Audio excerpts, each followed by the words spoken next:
Just peaceful, man. Fallen soldiers.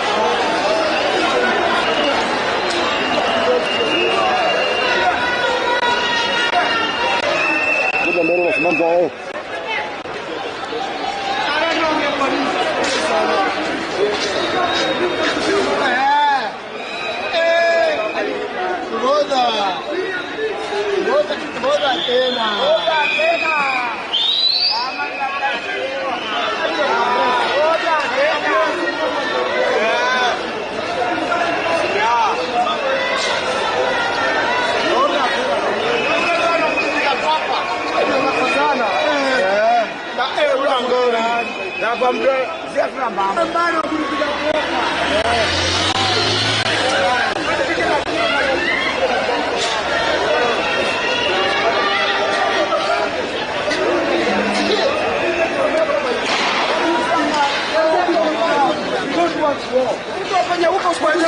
Sisi tuko kwa maandamano hadi nasikia.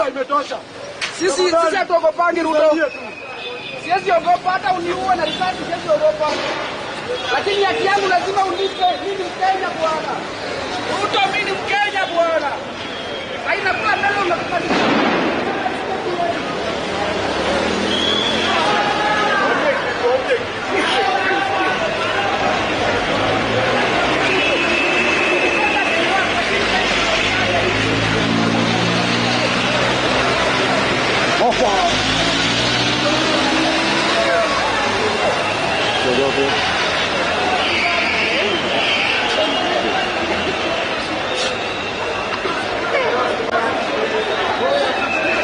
Hapa ndio movie iko. Hapa katikati.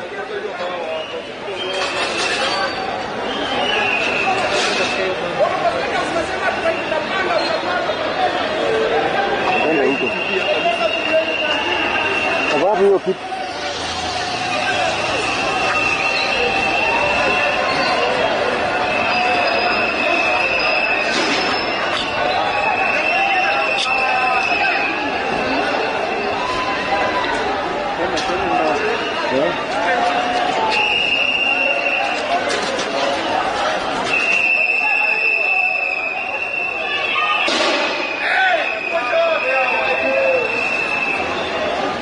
Twende mbele. Twende.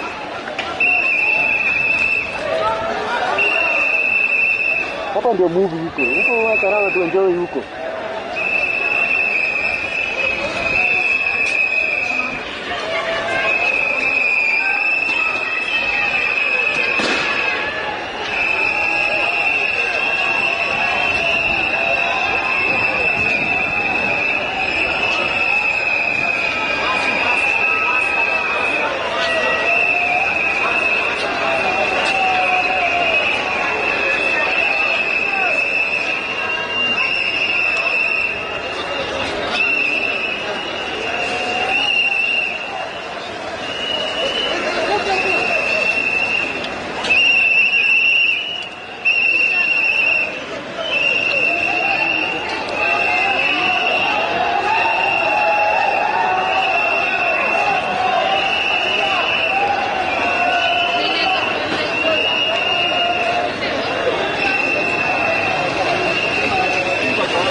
Hii kuna action. Hii kuna action.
Sana mafuta.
Niangalia vizuri wewe. Sniper, niangalia vizuri. Oya. Nifikisha sura wewe. Ni huyo sura. Ni mimi. Acha baba. Aenda bwana.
Hapo. Wapote. Ndio ndio.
Hold on.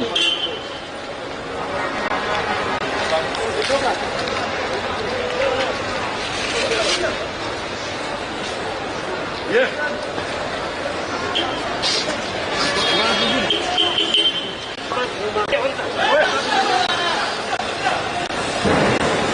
Maliza huyo.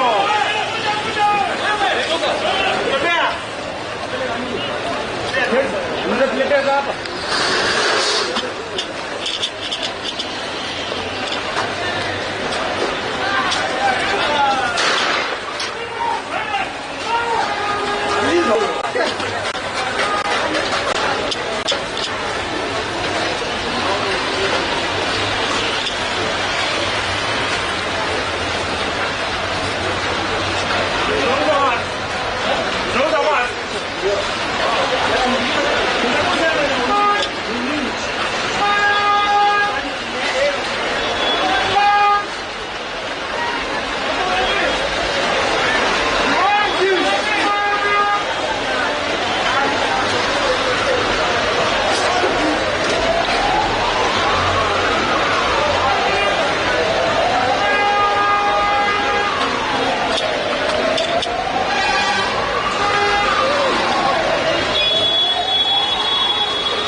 ukaona moto. Umefanya mpaka tumekonda. Kila siku pili. Ukienda ng'ambo kurudi pili. Tumechoka bwana. Hakuna kiongozi pale. Hakuna kiongozi pale bunge sasa. Hatutaki nini. Hiyo kotini nini wanasema? Ifike. Kabisa. Hatuwezi kununua kondoo 100. Hiyo nimekataa. Hadi ile sio ametoa. Ile sio ametoa. Yeye hawa wajumbe wanaenda mbili yote. Hapo lazima nipewe na maresa tiketi ya 100. Nimepata wapi? Nimepata wapi? Hiyo bibi ngae bwana, bibi ngae. Mimi ni jezipa.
Okay.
utaona kuna kingine, kuna mambo mengine. Twende pale, hiyo kama.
Color, Tanawa the many Urunuti of my bed. Ruto Kibiro no. Okinyal, resign to come on the Naka resign. Okay. What the first in a Nogimane, we money. Gimoino Ruto and Gimorachel. No Kobiro Pin, no Congisoginia, no Cora advisors Mage, Monongisotifa and Nasbilenango. In a door advisors Magamono Gisotifa and Nasbilenango. In fact, do I leo ni enango. Tokoro sani, okwangene ba inen buselano. Okwanya liegi Ruto nyaka kawuono nikech bandes bilo kwangene ni enango. Mana kamano Joyce, mano moko kuom duol mabendi winjo ka joganda kata jong'anyo manochopo kaendi mabende nochakore kar saa 4:30 mar okinyi ka bende gie thuolo ni endi odiochieng' ma kawuono kwa pimo ng'anyo ma kawuono e kaunti ma Kisumu nodwa pogore matin kaluwore ni kata obedo ni ng'anyo ne nitie kaunti ni ma Kisumu to weche mag wuoth weche mag ohala ne timore matin tin kata kamano thoth johala to ne oloro dukni gi nikech luoro mar ni nyalo monj dukni.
Unajua beti yuko. Magari ama? Niko nayo. Wewe bro, fungie hapa. Sale, nifungie.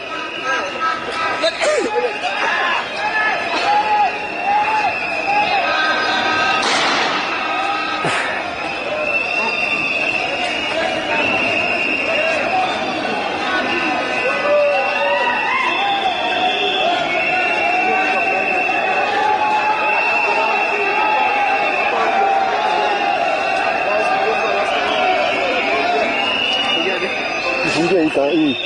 Nyuma na nyuma hivi.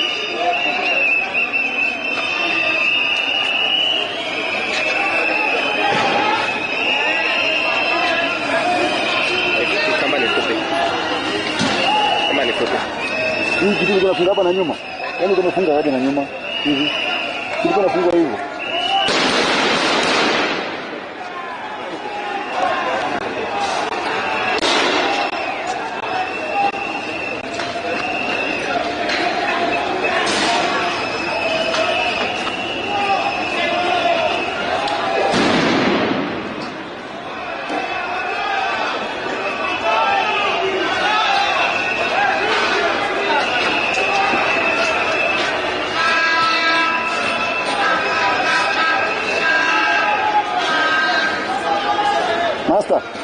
Master. Kama nyuma kiasi. Kama nyuma kiasi. Ichukulie hapa. Jikinge pia. Hapo pia.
Twende hivi.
Oya master.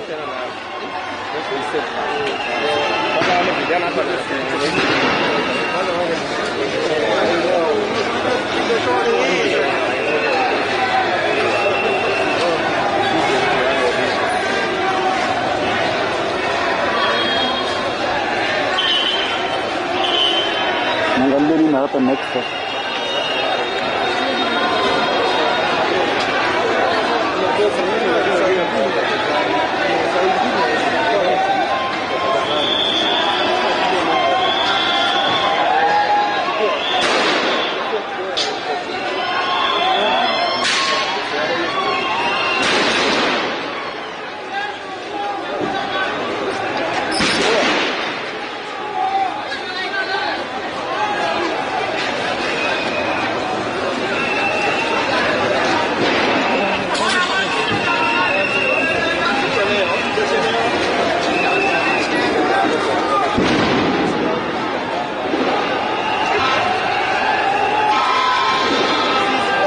Songa wewe. Kidogo tu. Wazi. Naona.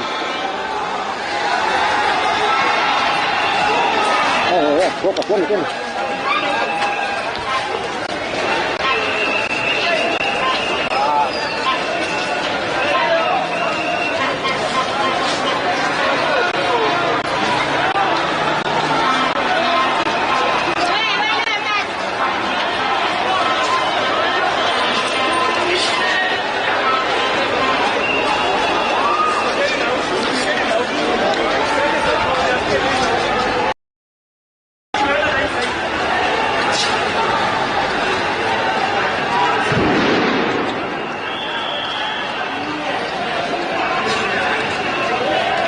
Perfect person.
Alale ate kichwa chini.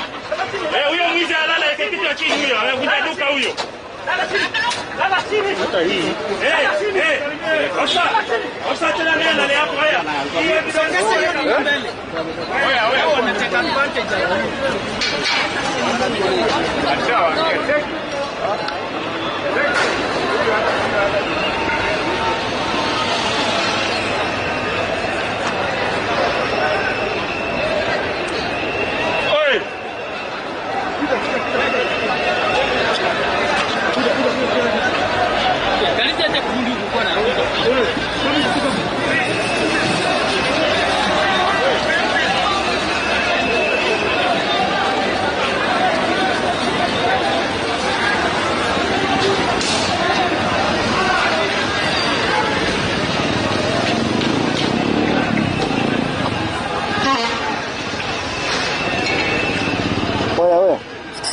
Oya.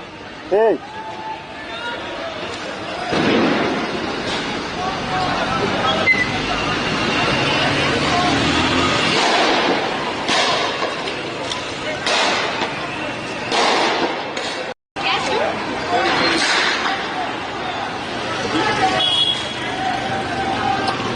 Ako wapi? Ako wapi? Dere. Tu. I hate following kumtafuta. Sifai kumtafuta, namwambia kaa na mimi. Wewe. Always namwambia kaa na mimi.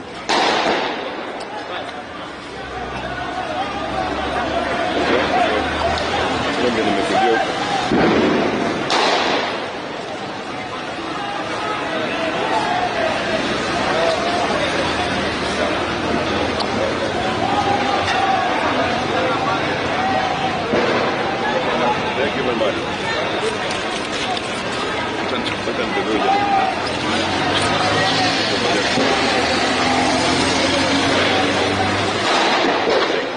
Unakunywa maji? Chini yangu. Unakunywa maji?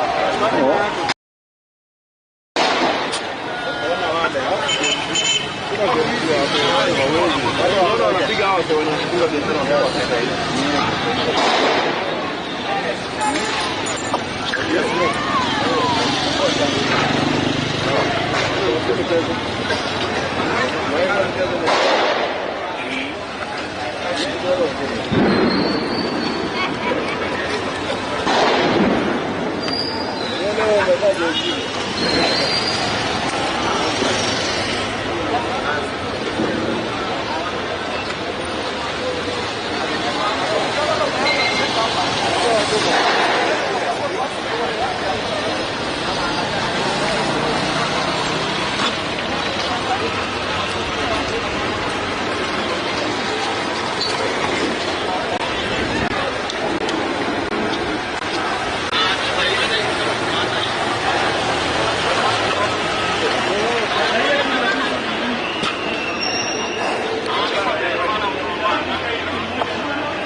Oya.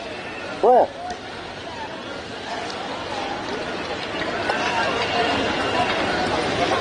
Oya.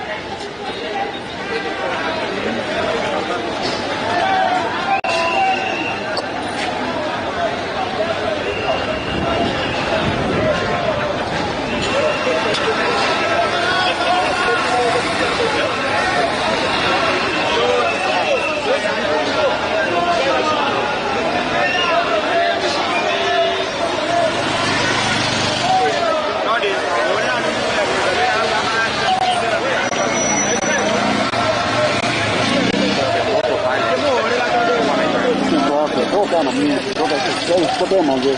Wewe ndio macho yangu. Kuna karao.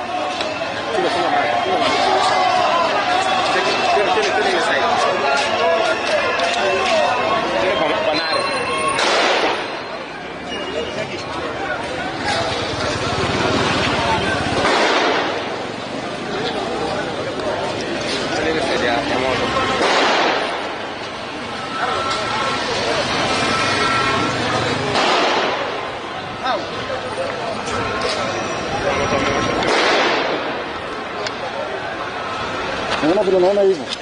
Naona wewe hivyo. Hivyo. Hii ukitoka dogo.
simple constitutional provisions.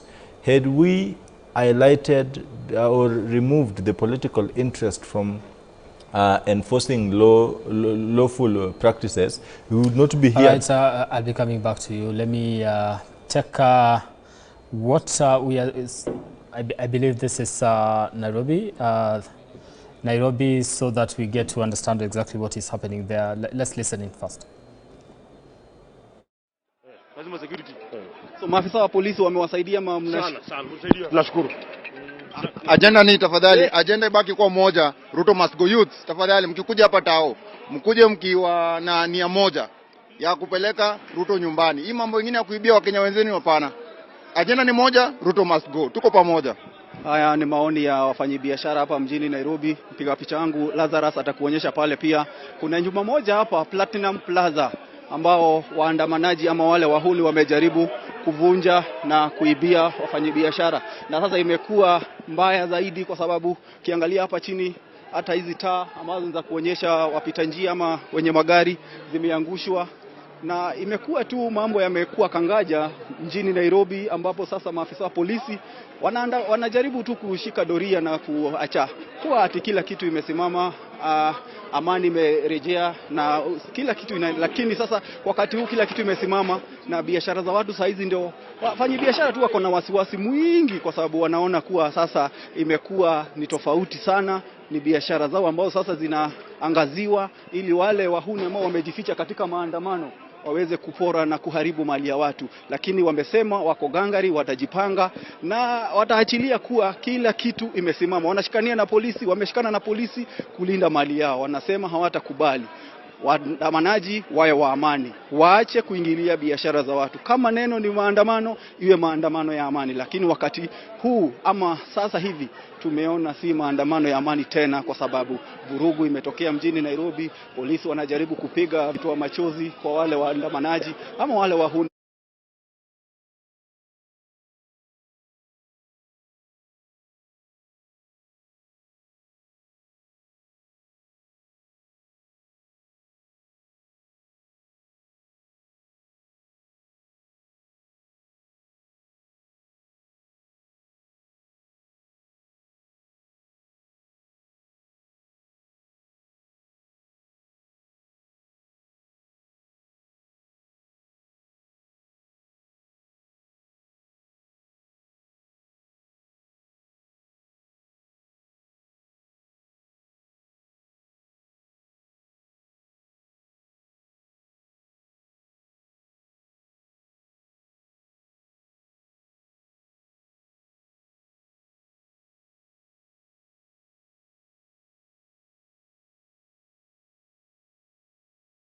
As whatever the president have reached right now, I feel like the security team, and that's the police,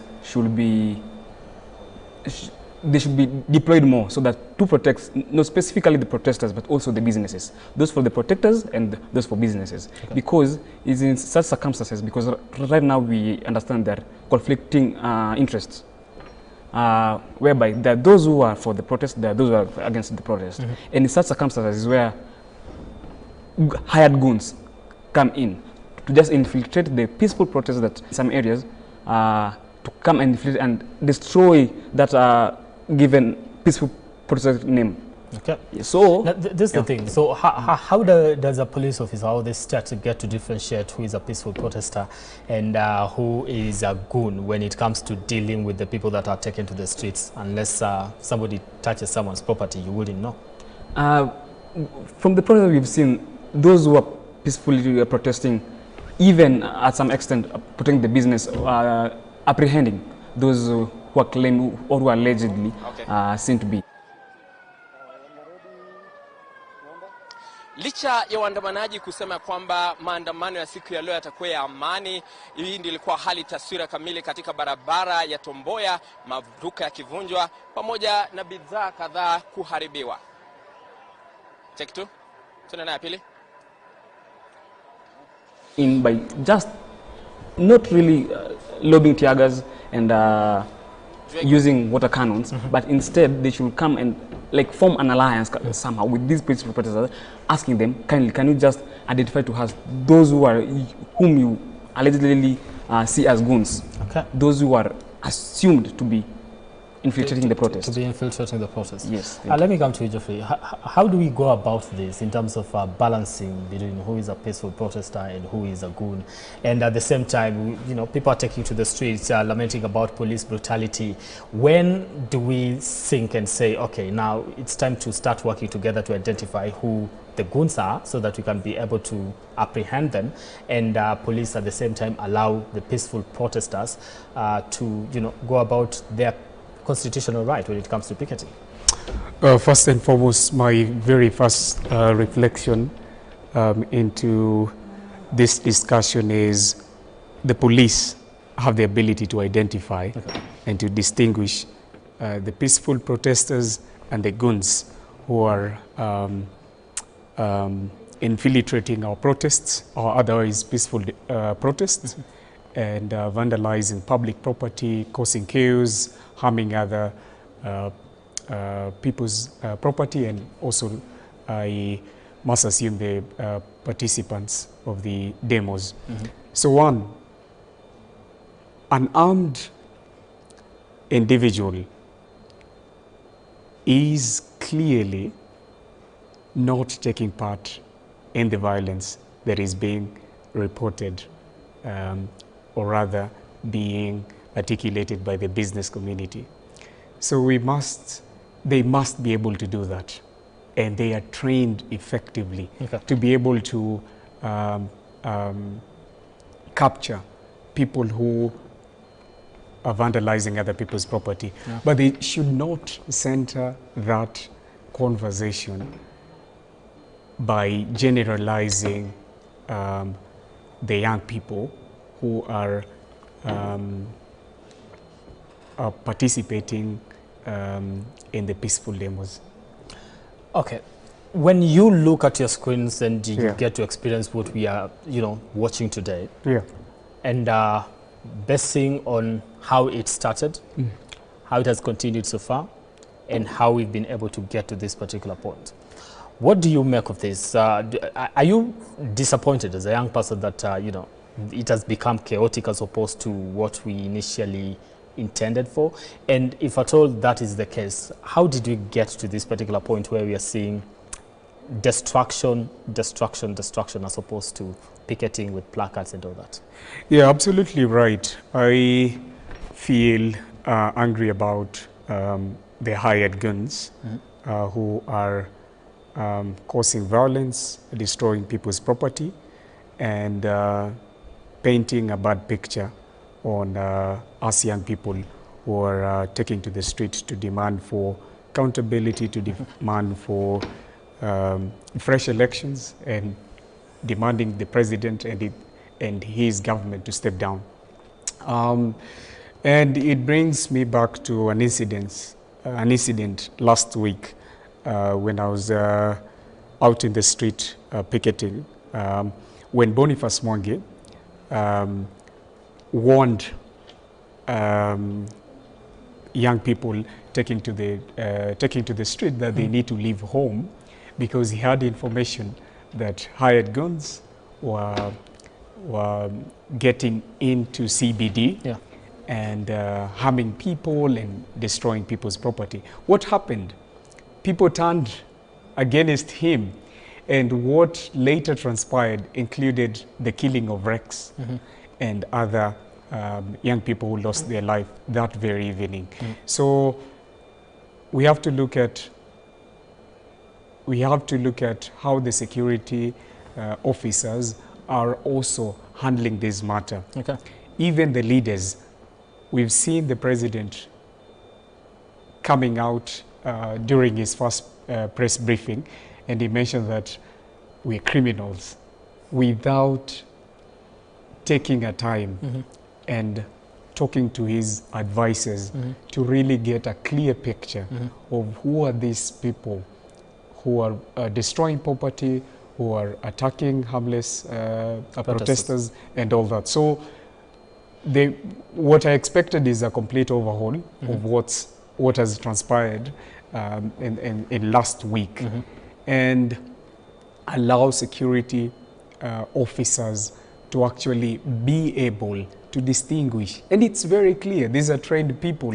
Okay, let me come to the question that I had asked Sankara earlier on when he started, because you see, one of the biggest things that has come out of this protest is, the use of force when it comes to dealing with protesters. We have seen that. Yeah. We continue to see that. So far, close to 40 people have lost their lives, 39 to be specific, and over 300 people are currently nursing injuries, and most of them gunshot wounds. Yeah. The kind of force that has been meted on the people that are taking to the streets, what would you say to that first, as a young person, that most of the time when you call for protest, you are on the streets, championing for your rights? How does that speak to you? It's completely appalling just to see how the government, the current government, and RUTO's administration is actually reacting to our protests. I was at the city mortuary the other day, and it was very clear to me that even the report that was coming out, that only 6 people, that was a very fast it's the first press briefing. When I was there were more bodies. Actually, if it were not for people like Aki Africa, it was not for people like Amnesty, Defenders Coalition, all these human rights groups who have taken that mandate to investigate, document, and report the killings that have been happening, then we will not have a clear report of the number of lives that have been lost. And so it's a long history that has been perpetrated by the current regime and even the past regimes, whereby even filing for a peaceful demonstration in CBD is turned away. And if it happens, then the police, the rogue officers, will still kill, will still maim and injure otherwise peaceful protesters. Okay. So it gives a very bad picture to what the executive is saying, the officials are saying, the police commands are saying. They're very conflicting reports. But then we are so lucky to have these human rights groups and also the media who are painting a clear picture of what's exactly what is happening in our country. Let me come to you, Sankara. Violence and police brutality. Alikuwa anamgeuzia.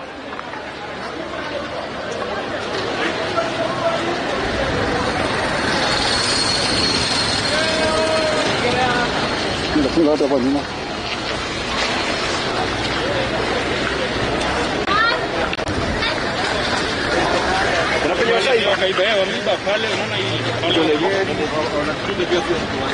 Hapana. Sio mwenye anakuwa.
My friend, look at this.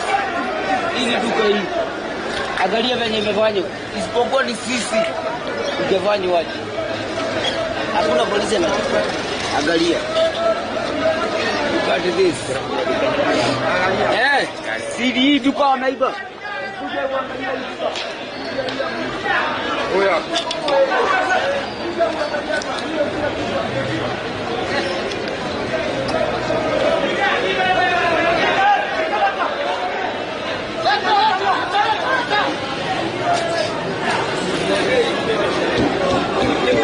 Waenda maandamano lakini wasiguze vitu za watu.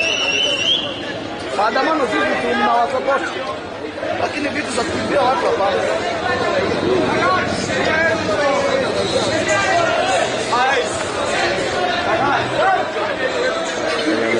Keki hapa. Naenda kwa mwiki kila kitu.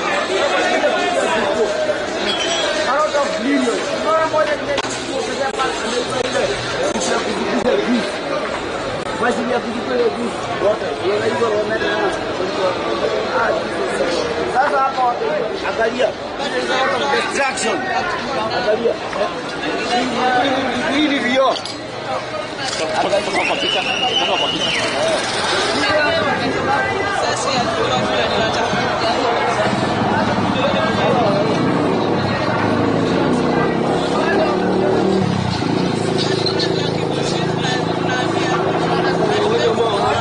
Sasa huko anaulizia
Hii ndio tunatafuta. Wachana na zile international.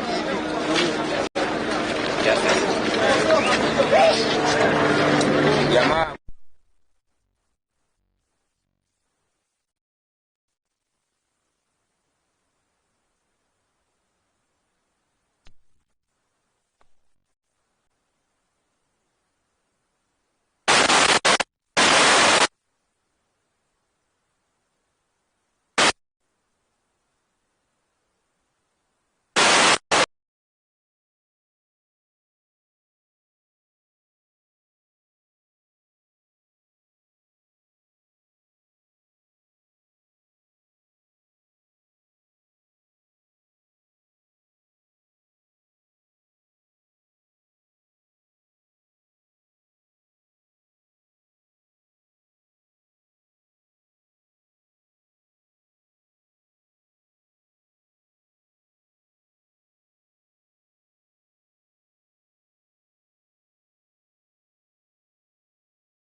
lives. Those are not words I'm inserting upon him. When he swore to protect the constitution in Kenya, when he took over the office, one of the fundamental rights he ought to have protected was the right to live. Therefore, he ought to have acknowledged the deaths that we saw. It was unjustifiable, it was unnecessary. Okay. Going forward, the president would have issued a firm instruction on the people who have committed the heinous crimes against humanity to be held individually responsible, because whenever the police are going to the streets, we have a manual of operation. No one is going to do everything. We have a center of command who issued that command. I even remember asking, when I was surrounded by police land cruisers, that we need to take individual responsibility for person who did this or who give the orders to shoot to kill. Okay. Going away from that, the Gen Z are saying the government is battling the debt financing problem. And then we need to restructure our debt financing. Then we need to do away with the we'll come into all the issues that have actually been pointed out. But let me come to you. I want to understand, because and why you've cut me short, I was explaining to you how the president was going to do this. He was going to fire the ministers. That is very normal. I'll come he to was that. going to dissolve parliament and do away with people like I will come to that. We will come to that and try to figure out what's the next step that should actually be taken. Let me come to you. This is the thing. RUTO must go is what now we are calling for. At what point did we get to this particular? Because he started with reject finance bill. When did we feel like he's totally let the country down and failed to, failed as a president, that we're now calling for his removal from office? Let me start with that. The first place where he messed up was failing to listen to the youths. That's the first thing. Because you remember, even before, he declined to assent to the finance bill, the controversial finance bill. It was a week full of, the whole country was out trying to tell him, kindly, this is not whatever we want. This bill is going to do more harm than good. Kindly listen to us. But what did we get back? It was the likes of Kina Osoro talking to the way his advisors, calling us wankers. So the way the message was received initially is what agitated the yes. people. Then, and even the president acknowledged that in his state of national address the other day, that he has been miscommunicating with the people and even the communication team. So we are nowhere in the utopian world. Whatever it is we are saying is actually. But again, there's irony to that, because despite him acknowledging that his communication team failed, he was aware of our demands. So I'm failing to understand, how are you aware of our demands that we put there? Like, for example, the one he mentioned, like the reduction of salaries, the ouster of the office of the First Lady. I was surprised he was aware of that, and yet all this time for a whole week we were out there trying to send a message, yet he didn't grab or capture whatever we were trying to drive out. Another thing that led to this state that we are in right now is him, because now we are past finance bill, because yeah, it was rejected, but also we are still in doubt, because there's the way the constitution alleges, like after 14 days something, it hasn't been put out clearly yet that is this finance bill really out, because there are some doubts also with the clauses, deleting of the clauses and recalling back. So. But let us assume that we are out of the finance bill. Another place where the president failed to get it right is the prosecution or the actions to be taken against almost half of his cabinet, because there are all these issues of corruption. Although we are going to get to that, but that's one thing that has propagated or propelled the demonstration this far, because the youths were so clear. Kindly, those who are involved in scandals, corruption scandals, can they step down while the investigation is being done? Okay, the president did say, I can't fire people without proper evidence. He's not going to, be to practice again what happened in the last regime, whereby cabinet secretaries were being fired just because on allegations of, having misappropriated funds and things like that. That was his statement. That's what he said. I will not fire people without proper evidence. What do you say to that? Because you are saying your cabinet secretaries are corrupt, but he's saying, okay, so what's the evidence that proves they are corrupt? I'm sorry, but I can't take the president's words to, I can't believe it, because the same president, from whatever he presented to us during his campaigns or whatever is different, is totally different to whatever is happening he has implemented. Like for example, we can use extreme areas, like for example, the education sector, the health sector. These are not the things that he might implement. These are not.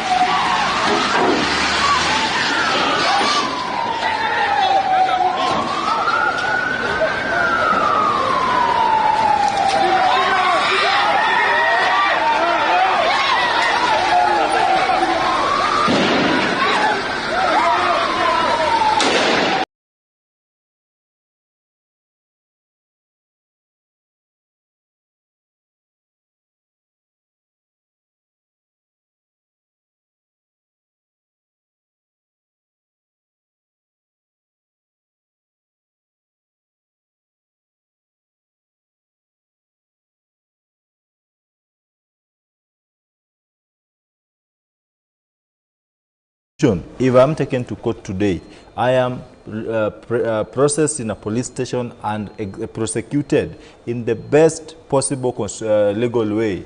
We don't have a problem with that. As long as I have been accused of public theft and relevant institutions are unleashed to do their constitutional responsibility, I don't have a problem with that. So the failure and this, conflict of interest, state capture, this is something that the president was so proud about.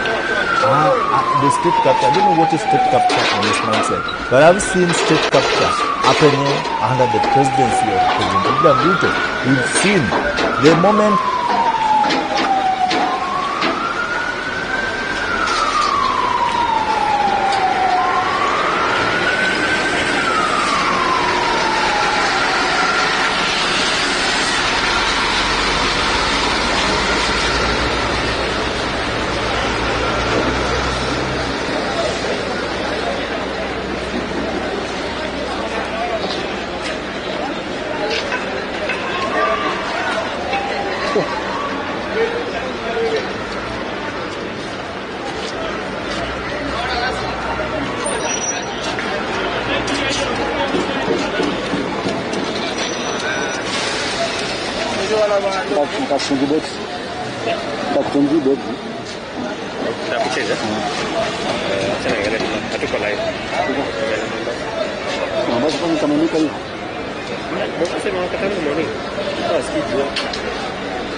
Angalia merudi hapa live hii nasema. Kwa maji si yakuja tumwagilie maji. Tumechoka.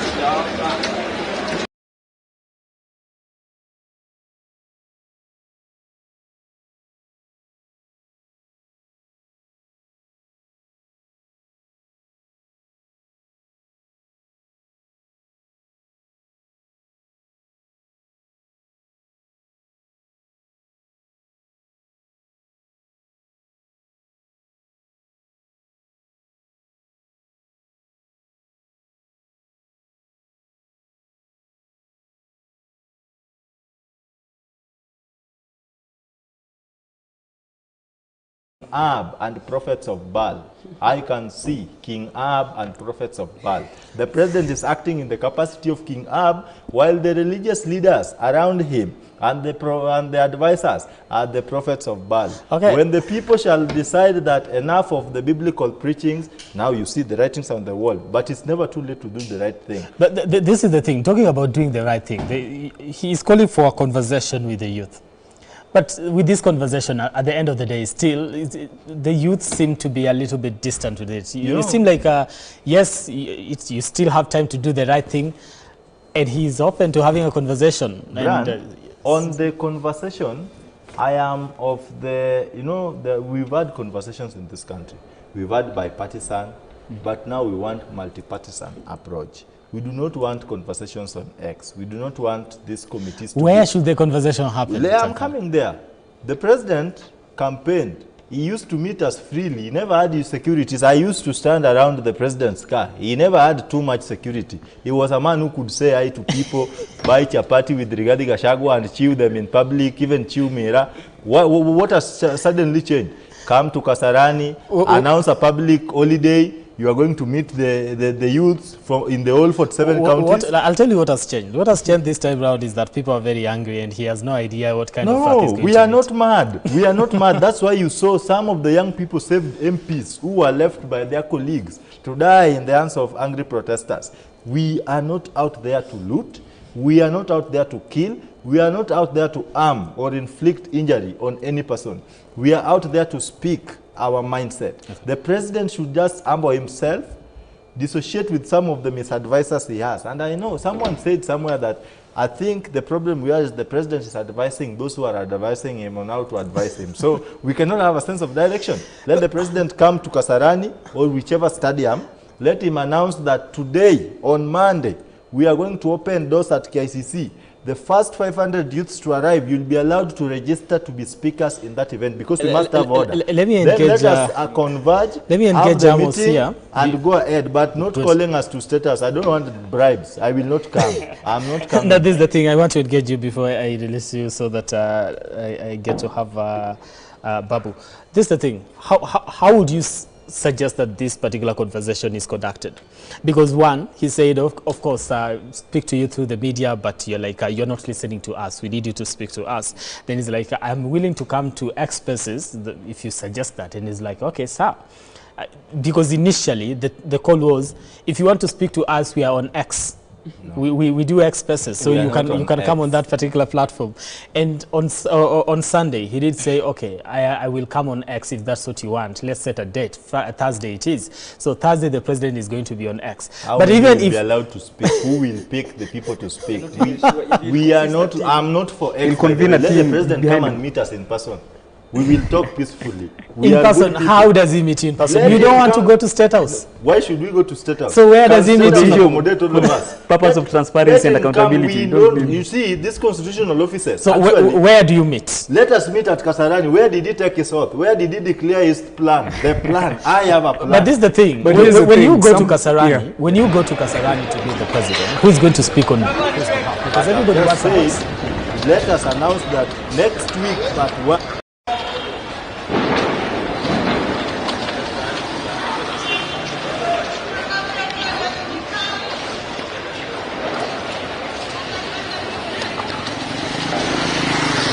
Mchana naona tukikaa huko action iko huko.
People.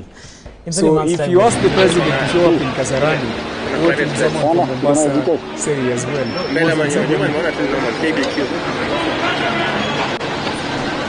Exactly. Yeah. Exactly. So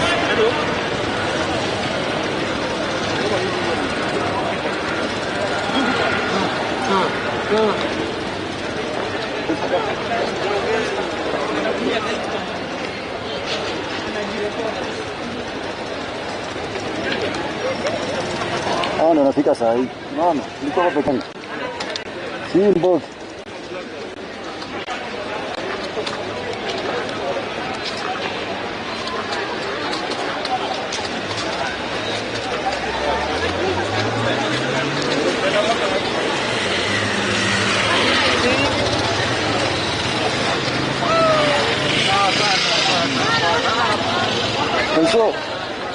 Leo ametuepa sana na yake. Hivi tu.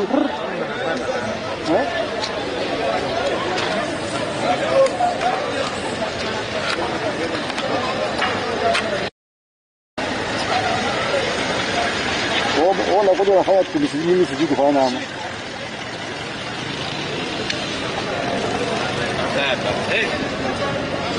Ndio wiki moja. Hata nani lock pale. Pia afanye job. Wewe. Ndio mwingie tena huko chini. Twende action pale pia. Twende pale. Wewe baki hapo. Nyinyi mbaki hapo. Katete na nyinyi mbaki hapo. Hatuwezi kwa tunaenda side moja sisi wote. Nyinyi mbaki hapo, sisi tuende huko juu.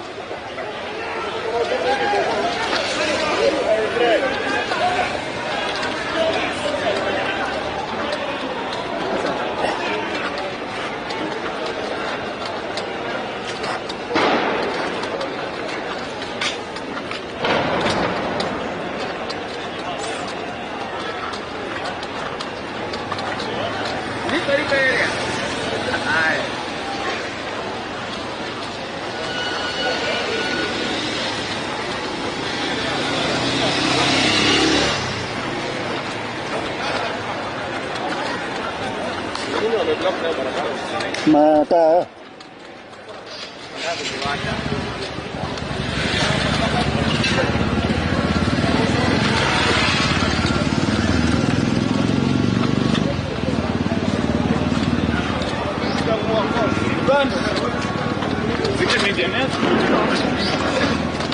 Aje bro.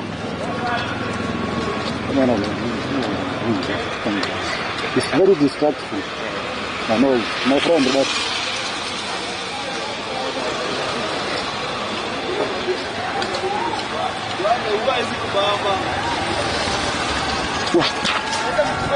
Kau nimetoka.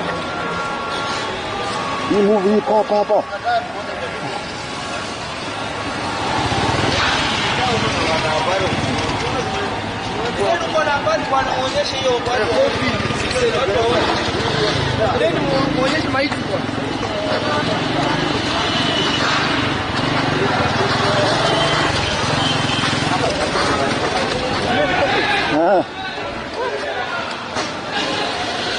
Aweka tu penye huko.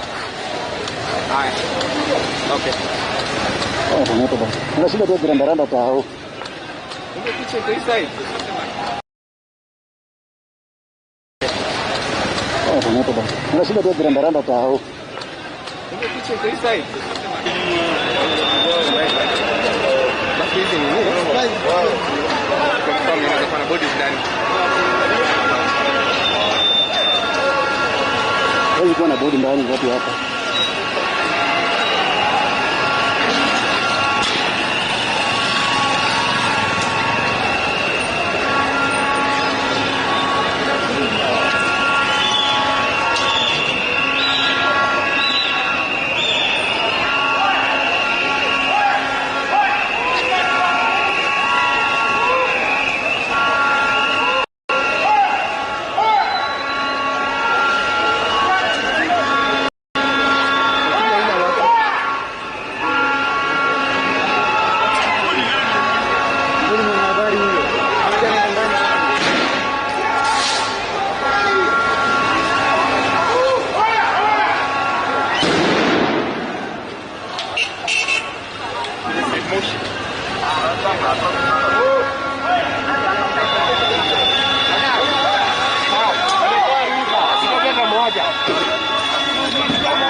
Songa Dennis.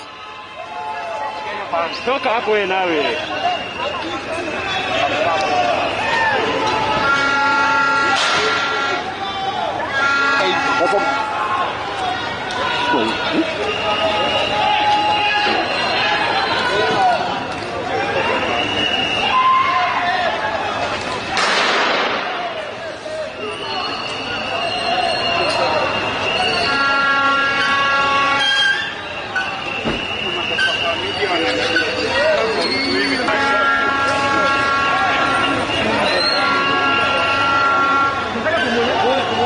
Mwambie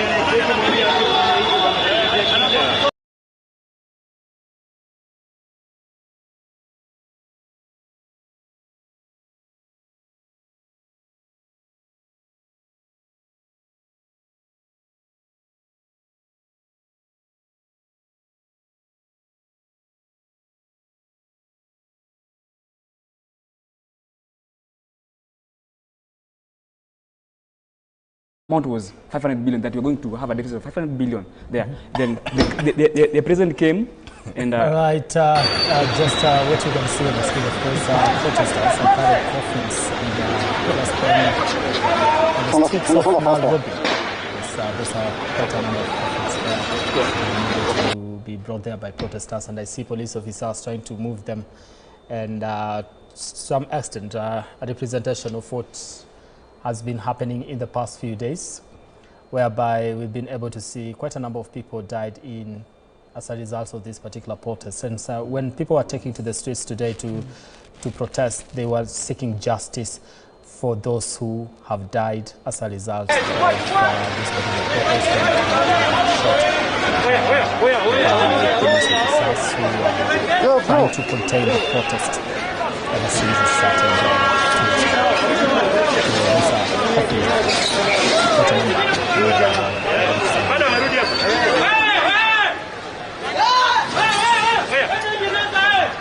Utapiga hivi ama utapiga hivi? Kama wewe ni media kubwa ndio wako kuja usikubwa. Ongea hivyo tu. Ongea tu hivyo. Iko matai.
To you from the city of Nairobi, and of course we've been able to see coffins there.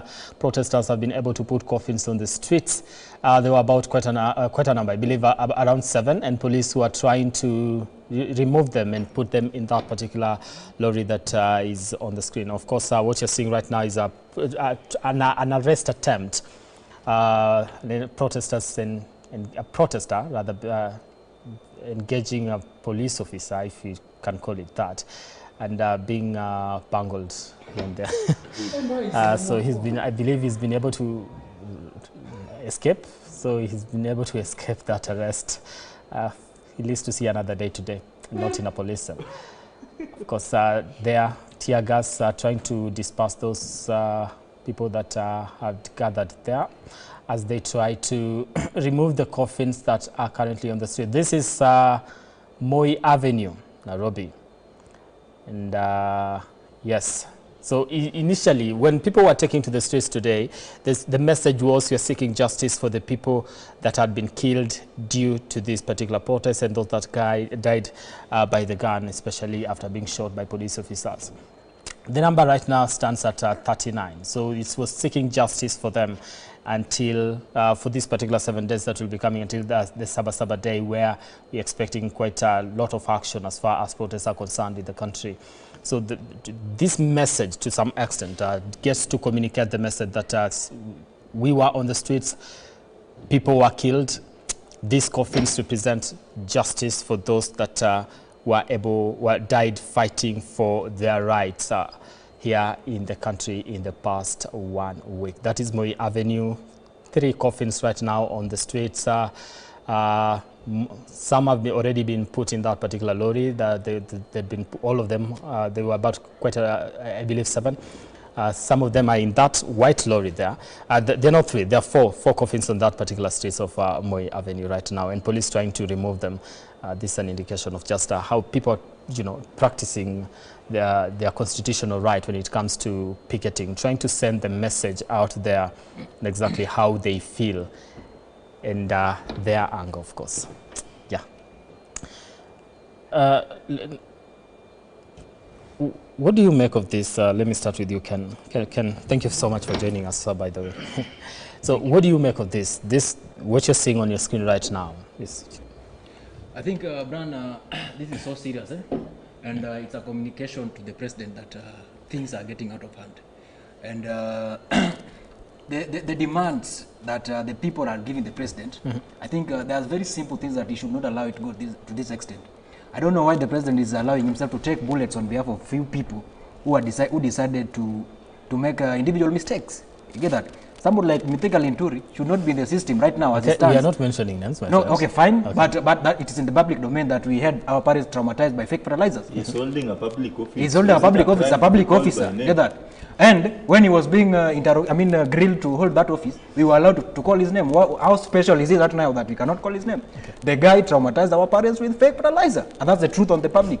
We do not need God to come and tell the president that this guy need to go home. Okay. He should go home. Let me dive into the issue of conversation the president called. Why are you putting on sunglasses, Ken?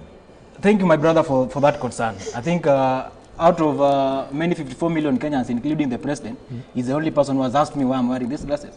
And I want to say, to make it clear, that I'm wearing these glasses so that I can be able to see the truth in this government. It has been so sad. It is so sad that I could not see any truth in this government without glasses. But these are sunglasses. They're going to be sunglasses. It must be bright for you to use a sunglasses. Unless you want to see the truth, you use lenses. Yeah. I'm trying to identify, locate the truth in President Trump's words. The truth is white, and there's too much darkness. There's too much. Okay, now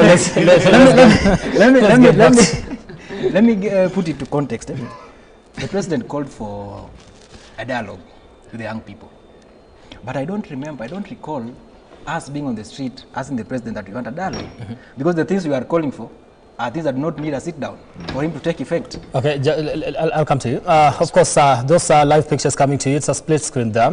You were able to see police are trying to remove those coffins that is on Moi Avenue in Nairobi, here in the CBD, and also the other picture is on Waiyaki Way, whereby protesters had gathered and they've been able to be dispersed using tear gas, I believe, and yes, sir. So quite that again, that's a tear gas canister being launched there, and trying to disperse those protesters that are gathering, I believe, trying to make their way to the Central Business District, if I'm not mistaken.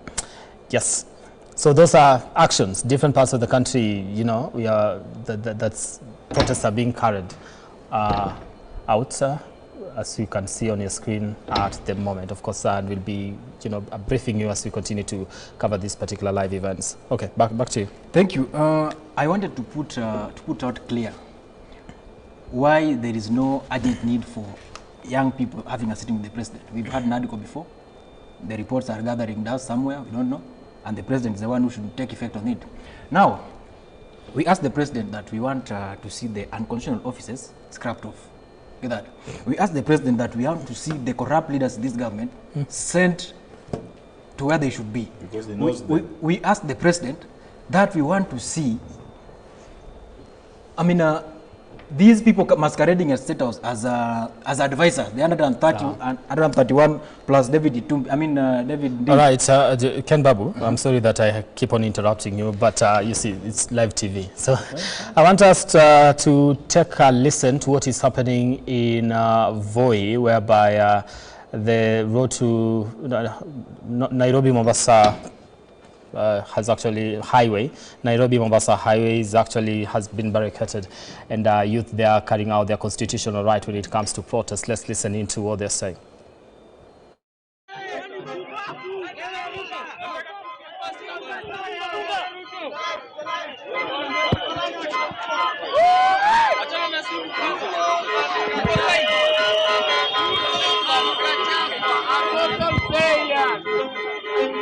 RUTO is unfit and unqualified.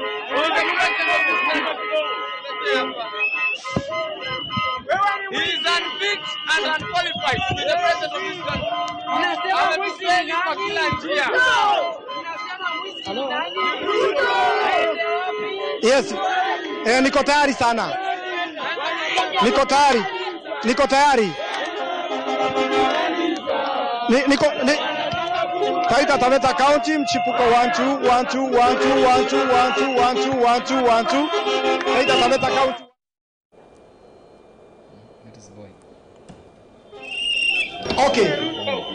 Okay, asante sana mtazamaji, ni kwamba tuko live katika barabara kuu ya Mombasa kuelekea Nairobi, na kama unavyoona ni kwamba watu ni wengi, na hapa tunapozungumzia ni katikati ya barabara kuu ya Mombasa kuelekea Nairobi, na ni kwamba waandamanaji wengi wamekuja hapa, na pengine tuzungumze na mmoja wao aweze kutueleza maoni yake kuhusiana na maandamano. Mimi naitwa Mtemi. Tulieni. Mimi naitwa Mtemi. Tulia. Mimi naitwa Mtemi, na sababu ya yetu kuandamana siku ya leo ni kusema kwamba RUTO na wabunge wote ambao walivote yes waende nyumbani. Sababu ni kwamba wameonyesha kwamba wenyewe hawajali wananchi. In fact wanachukia wananchi. Sababu deal wanapiga ni za wao, kwa faidi wao wenyewe, hazimfaidi mwananchi. Mwananchi anaumia lakini wenyewe hawasikii. Lakini pengine kwa kuja barabarani, mna uamuzi gani kama waandamanaji kusimama hapa katikati ya barabara ya Mombasa kuelekea Nairobi? Kule kusimama katika barabara ya Mombasa, mnatamani kufanya nini? Sisi tunataka mabadiliko ya kiuchumi. Tulikuwa tunataka mabadiliko ya kiuchumi, lakini sasa tunataka hao watu wote ambao wametusaliti waondoke. Sababu hawawezi tuongoza. You can't kill us and lead us. Ndio. You are not our leader, you are a leader. Vijana hawana kazi, vijana wanateseka, vijana have nothing to live for. Na RUTO anaua ndugu zetu, anaua madada zetu. Hatukuwa na anything to live for, lakini sasa hivi tuko na something to die for. Sawa, asante sana. Mwingine hapa niweze kuongea nawe kwa dakika moja peke yake, ongea kuhusu pengine kusimama hapa barabarani ya Mombasa kuelekea Nairobi. Mtazamo wenu ni gani hii leo wakati wa maandamano? Sisi kama majenzi, sisi siku ya leo tulikuwa tumeamua, hakuna barabara, tulikuwa tumeamua kufunga juu wameua majenzi wengi. Leo ni siku yetu ya kuomboleza. Tunaambiwa pole wale ambao wamepoteza maisha yao. Sisi kama majenzi hatutarudi nyuma, hivi vita tunapigana mpaka mwisho, mpaka kieleweke. RUTO ametuita sisi majenzi criminals, lakini sisi we are not criminals. Naam, asante sana mtazamaji. Hiyo taarifa ya wenyeji wa hapa Voi wakisema ya kwamba wamefunga barabara kuu ya Mombasa kuelekea Nairobi kama njia moja ya kusikika. Sina la ziada. Naitwa John.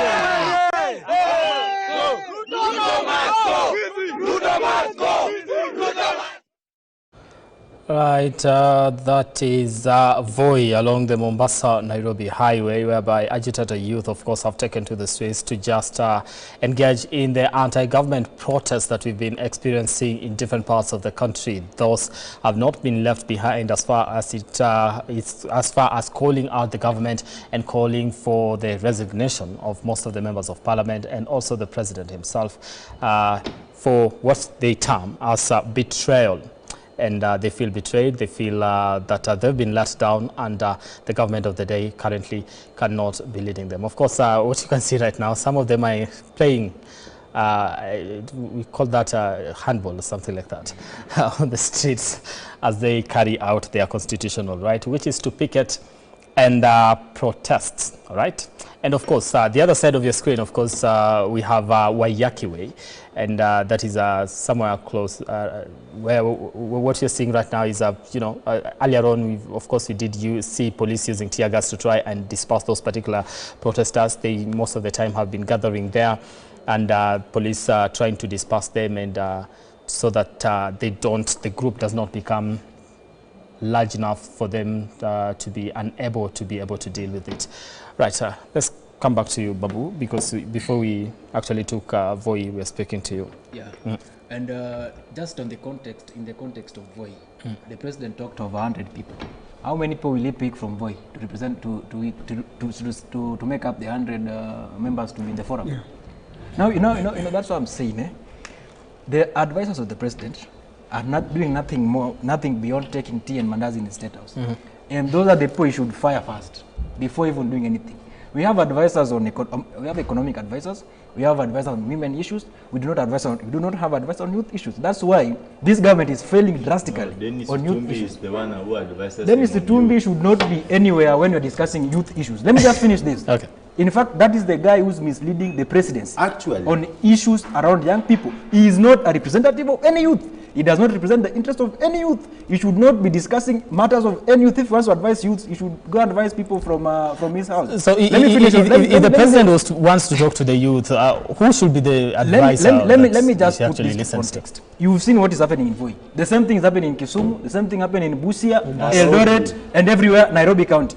How many people is the president going to pick from those groups to represent, to sit in that 100-member committee? Number one, I asked in the morning, this is a dialogue that is calling for.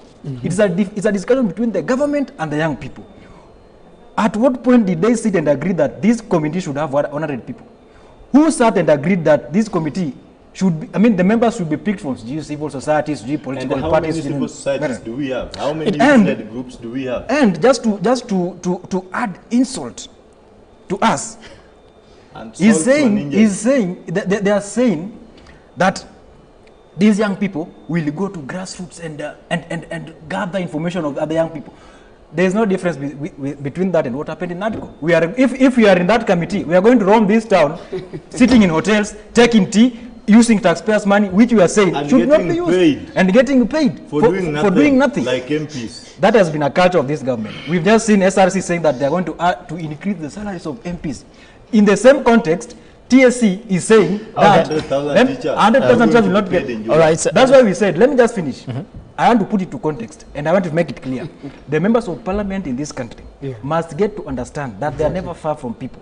What happened in the parliament recently was just a confirmation and an information passed that you guys are not that special than any other person in this country. Article 1 of the Constitution says you can represent yourselves as a people or delegate. So we are foolish enough to opt for option 2 and delegate duties to other people who are now feeling that they are so special. Members of parliament should be warned, and they should be on radar that they are not special than any other person in this country. And they are never far from the people. They can be found anytime, any day, whenever people feel they are not contented. Okay. Now, and on the issue, let me just finish, because you guys discussed many things before I came in. I want to responsible for your lateness. I want to come to the context so that we operate at par. The issues that we raised for the president do not require a dialogue with anybody. Executive It does not action. require a dialogue. The president should call for state of a nation address and say, okay, fine, going forward, I do not want to hear about prime cabinet secretary and his wife and as a office of the wife of the deputy of somebody. Surely. I do not want to hear about office of the second whatever it is. I do not want to see 130 advisors who are not advising. Get that? Scrap off all those things and then arrest those who have corruption issues which are active. And then we can have a government that is sanitized, and you will see these people roaming in the street. They will now relax and say, we are okay. Because let me tell you, these young people are not asked president to employ them, because he cannot employ all of them. These people can survive because they have been surviving even. And the president made a very suicidal statement. And these people have been unemployed even before he became president. We all know. We all know. He's not the cause of our employment, but he's worsening our employment. He's making it worse. He's digging, we are already in a hole, but he's digging the hole deeper. He's now trying to fit square pegs in round holes. Yeah. So it's all right. Okay, thank you. So let me come to you. This is the question I want to ask. In terms of how this conversation should be, just recap on that. How is, because he's already called for a conversation with the youth. How is this conversation What the president supposed should do is this, very clear. Number one, the president should take action on the demands we made. After taking action, before he talks of a dialogue with who? Before talking of a dialogue, take actions on the demands that are on the table. The reducible demands. Once he has done that, now he can, just as he mentioned, this guy was going around this country, about 3 counties in a day. He can still do it. In fact, he's in power. Villages by name. What this guy should do, and because the advisors have failed to advise him, I want to offer pro bono advice to the government and advise David Lee to tell the president that we can have regional meetings in this country where the president can come to Kisumu County, do a meeting with the young people in the presence of local leaders, in the presence of parents, but the parents and local leaders do not talk. It is a discussion of young people. Let me just finish up this, and then you will ask me. Because this guy wants to call for 100 guys. My friend. So that he bribes them. People from Nyawara village where I come from will not be in that table. That's the truth. And they are also demonstrating. So what are we saying?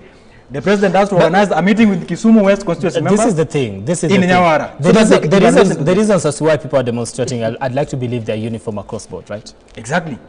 So what then is the point of holding a meeting in each and every region if you can just identify the youth of one particular region and say, because you're representing? Let me just respond to this, then you come in. You are asking a good question to the wrong person. If there is no point of doing that, then whoever advised him to convene a 100-member committee ought to have known that before. The president need to have a meeting, if he wants to have a meeting, with each and every person of this country, because he is liable for towards each and every person in this country. Okay. Not 100 people collected. In fact, let me tell you, if we go through with 100 people, you will be surprised. That's also. You will be surprised that Dennis Itumbi already has the 100 guys. No, that guy is one of the problem. He has the 100 guys. Okay. I want to release Geoffrey, but before we do that, Geoffrey, your remarks on this, on how we should actually get to conduct this conversation, because you see, my question is, the issues that the youth want addressed cut across board. Okay. The issues that the youth of Nairobi want addressed are the same issues that the youth of Kisumu want addressed, Mombasa and all that. Is it wrong to say now, if you can pick representatives to speak on your behalf, we can actually have that particular conversation, instead of now saying, okay, go to Kisumu, go to Mombasa, go to which particular region, so that all of you get to have the same voice? Because then to some extent it's going to be repetitive. You're telling the president, I want you to fire so-and-so, I want you to fire so-and-so. This becomes a song across board. Well, I think as much as we have uniform issues that cut across the country, we are also very much aware of the unique issues that are coming from different counties and different young people are actually pushing for. So there are so many reforms when you narrow them down to counties, and so it's very, very important that we have these regional meetings whereby young people from those very specific counties will have the opportunity to actually to actually articulate their issues and present their demands. Okay. We know we have uniform ideas, yes. But number two, there are very specific issues in each and every county. There are very different avenues where the government can actually come in to support young people. So if you go to Kisumu, they'll have different issues from the ones in Mombasa or the ones in Turkana. People in Turkana, young people in Turkana, they do not have an ICT hub. Okay, what will be, are we talking about the issues affecting the region or are the issues affecting the nation in general? Let me just finish. Yeah. So you have folks in Turkana demanding for even access to clean water and sanitation facilities within that specific county. You come to Nairobi, we have different issues. We have Okay, a functional... I get what you're saying. I get what you're saying. We have different issues, but what has taken people to the streets? I believe that is a uniform thing. So the things that have taken people to the streets let do not call for dialogue. They do not call for the dialogue. major things that why people are in the streets do not call for We dialogue. have an action plan. He should call a press conference and tell us that he has scrapped off those officers and he has sent home so and so and is reshuffling a cabinet. Okay, so at what point does having a conversation with people from each... Let me finish. I think we have these policies that are already formulated. They really take time to actually come into law. We have policies. These are instruments that have been formulated by young people and even undergone various processes to become law. But here comes the catch, is that they are not working. Implementation level is very low in this country. Okay. And so we are asking the government that we are not condoning that moving forward. And in fact, we are demanding fresh elections so that we can have new accountable leaders that we can actually speak to. We cannot have a dialogue. When you're talking about the president coming to X, how many young people, when you look at the digital dividend, how many young people will be missing out that very specific conversation? People to speak. That is another thing. We know Sankara the is will bring his people to speak So, on behalf of us. We've seen. If I finish, Brian. Yeah. We've seen so many emerging councils saying that we're the ones speaking on behalf of Gen Z. No. We've seen Nairobi business community. People who do not even People they don't even own cards. Here's the thing. Here's my parting shot. There is no discussion on X that will actually connect the issues that we young people in this country So are demanding. what I'm getting from you is this. What are the irreducible minimums, are the things you want the executive to actually act on them without having a dialogue with the youth? I'll tell you this. The government narrative of prudence, financial prudence, is one that is so hypocritical, because you have the traveling packs totally raised from one point I believe 1.6 billion to now 4 billion. That's traveling packs that these people are using.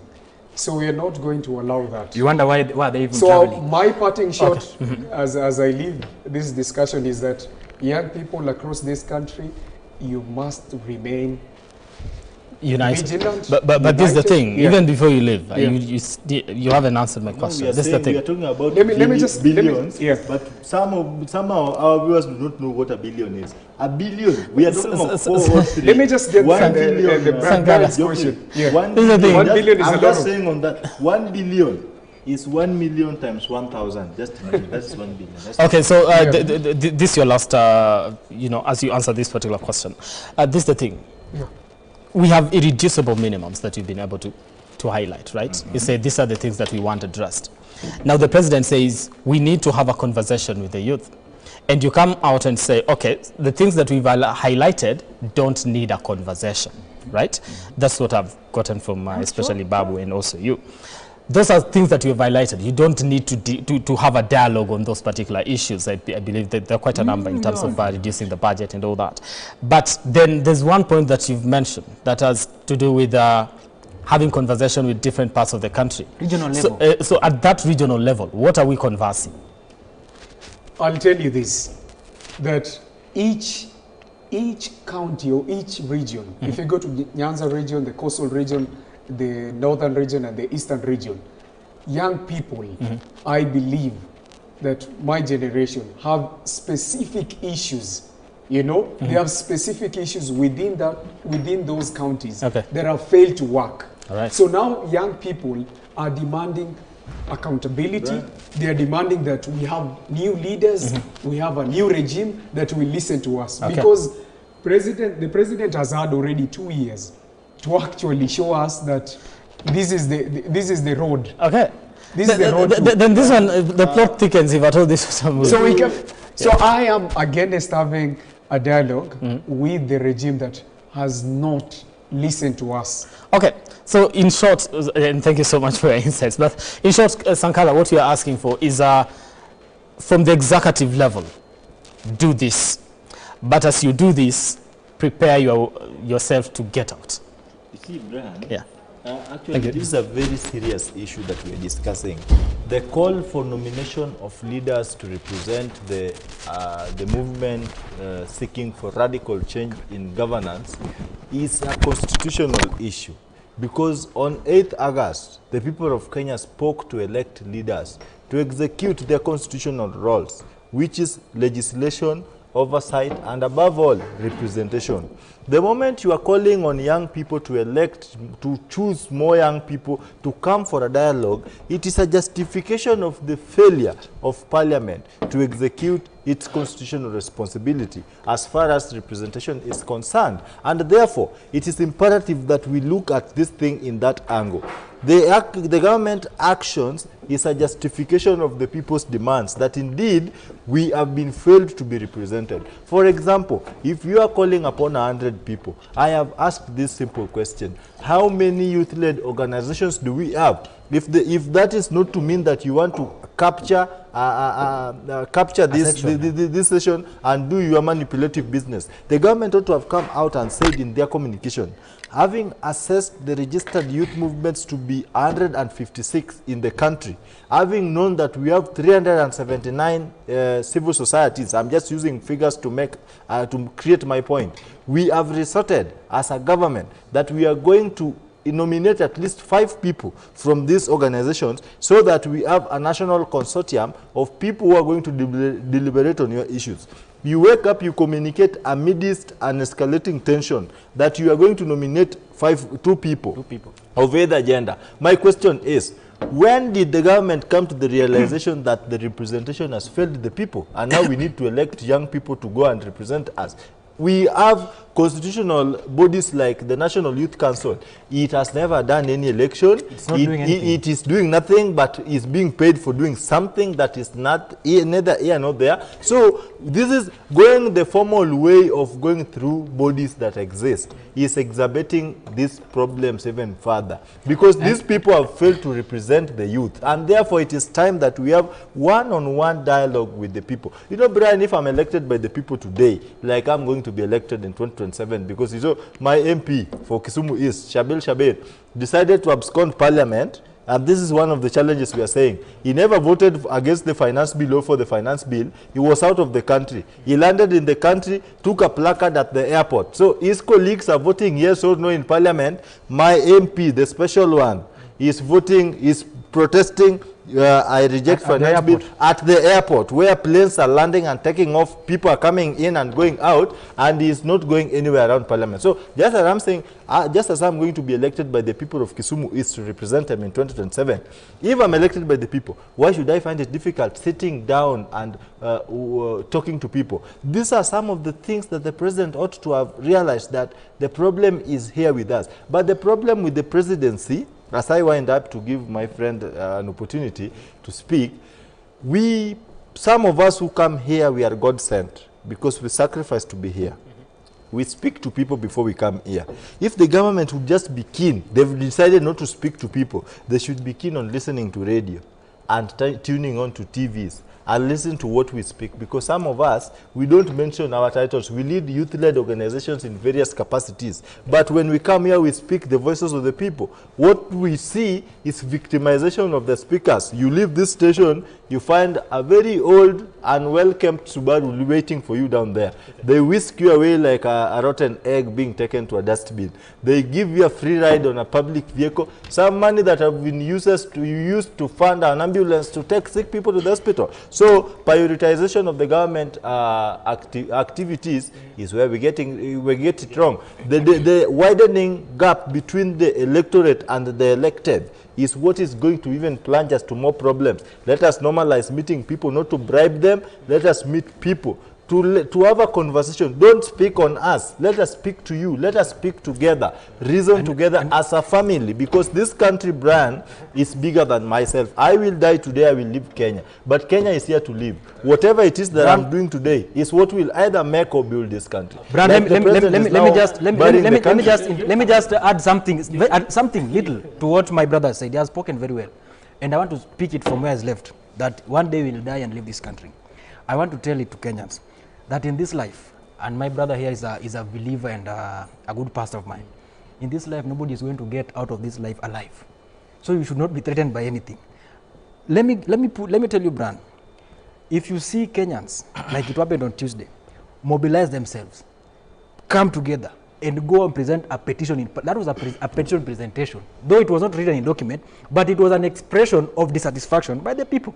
Then that means that whatever they were presenting in that parliament ought to have been done at the grassroots level by their members of parliament, who to some extent failed to do so. Okay. And then, if you look at the leadership of the House, Kimani Ichung'wah, Osoro, arrogance, annoyance, titles, disrespect to the public. The president are now very rich. No, Bran, we are trying, just hold on, we are trying to point where the problem is, so that we sort out. Baba is speaking I want to take you over to Raila Odinga, who is the opposition leader in the country, and he is addressing the press at the moment.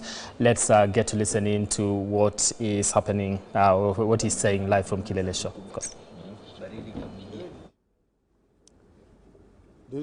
Gentlemen, we have had a meeting of the Central Committee of the ODM party. Central Committee is the organ of the party that deals with managerial issues in the party and also issues of policy. We have a comprehensive meeting today, and we have a statement which is going to be read to you by the Secretary General, Honorable Edwin Sifuna. Thank you, Your Excellency. We proceed straight to the statement of the Central Committee meeting of 2nd July 2024, and it is titled, "This is Kenya's Last Best Chance." The Central Committee of the party has this morning held a meeting to deliberate on the ongoing crisis in Kenya. This meeting is happening at a most difficult time for our country, given all that has happened in the last few weeks. We are acutely aware that many families are still in mourning, having lost their loved ones, with civil society groups estimating that over 30 young Kenyans fell to the regime bullets in the course of the street protests. Many of these families are yet to bury these victims.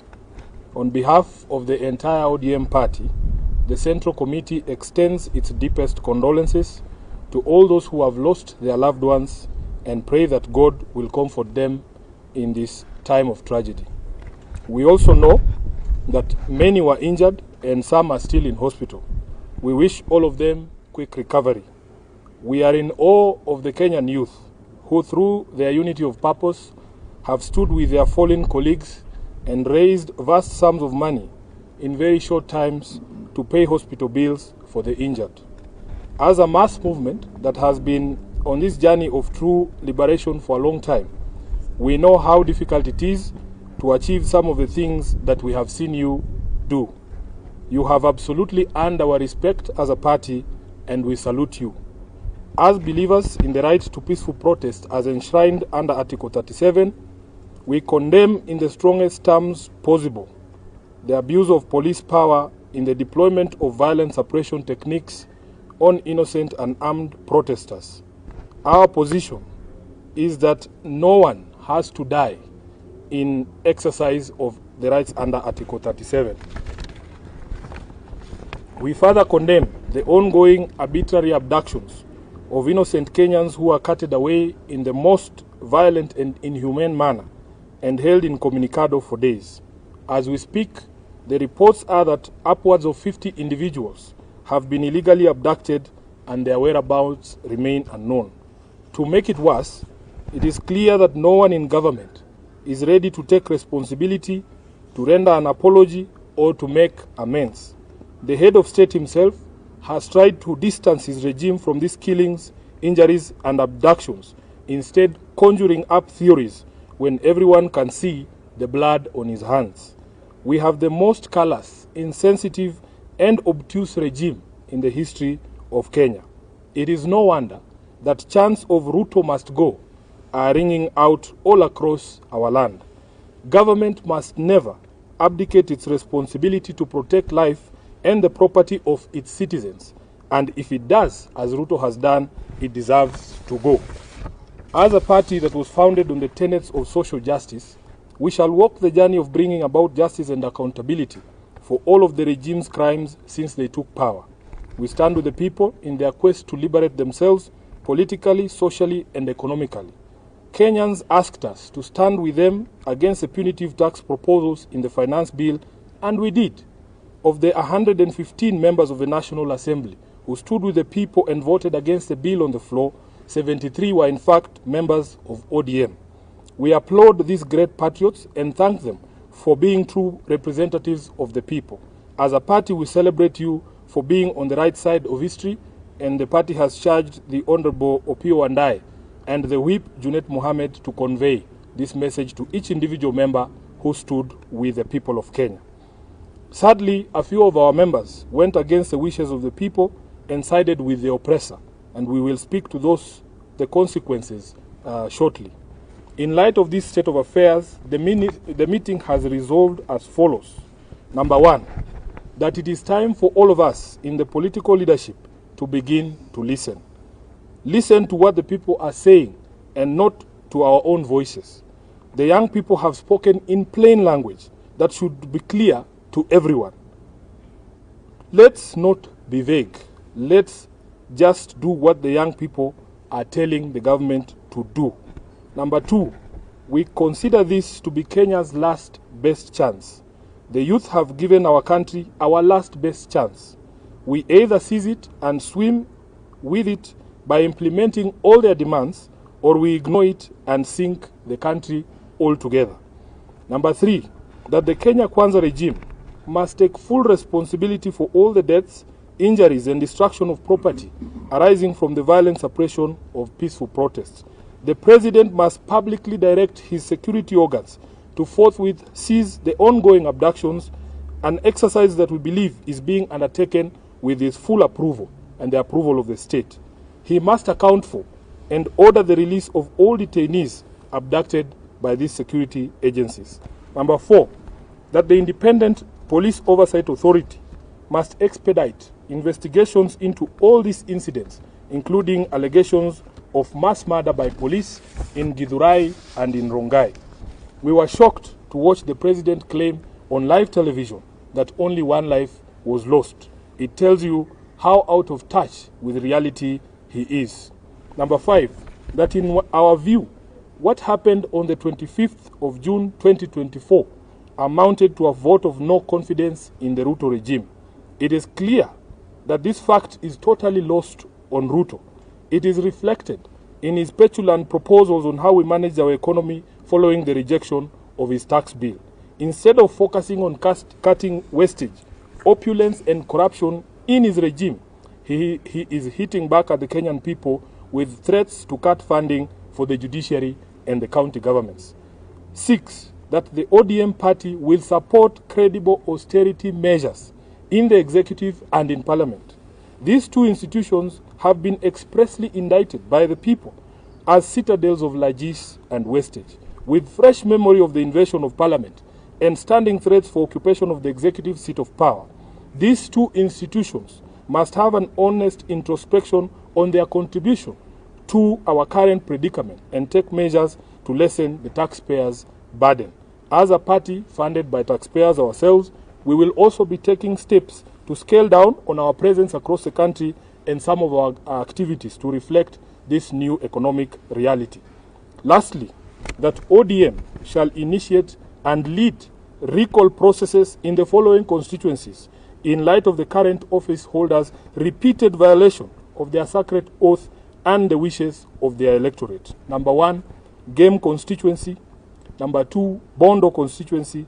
Number 3, Navaholo constituency. Number 4, Kajiado Central.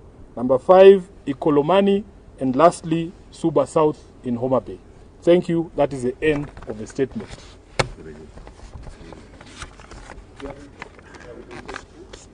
Eric. Jeff, yes, sorry.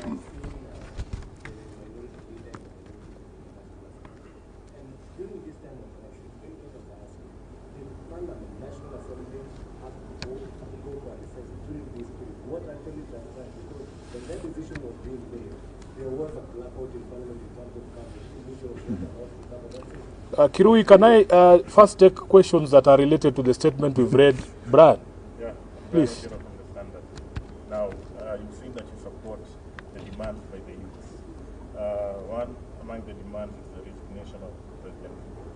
Do you support that? The youth have spoken in clear and certain terms. Let us not pretend like we don't hear what they are saying. You have heard it, we have heard it, RUTO has heard it. Next question. The second question was that the kind of environment that the president is enabling right now, the suppression of the police, do you think it supports his calls for dialogue? No, because nobody believes what the president is saying. His actions and words are totally different. And what we have called for in our statement, first of all, is he must publicly speak to his police, publicly, and tell them that he knows what they are doing and Kenyans have asked that he stop. So if he doesn't stop that, really, there is really nothing to discuss. Many of the people he's looking for to have a discussion with are actually in custody. Let's look.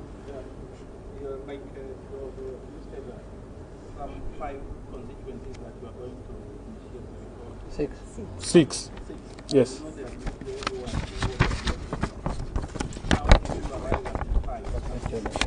Yes, the criteria was very simple. In our statement, we have said repeat offenders.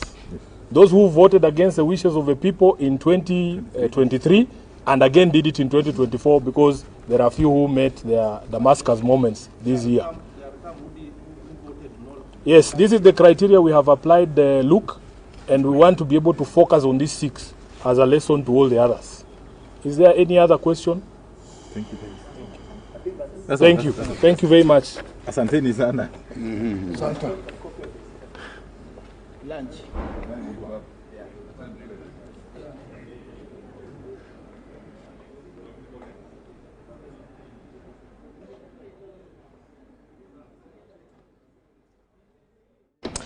All right, that has been the ODM party, of course, led by Raila Odinga and the Secretary General, that is Edwin Sifuna, addressing the press on what is happening in the country. First, they have condemned the use of force as far as police officers are concerned when it comes to dealing with the protest.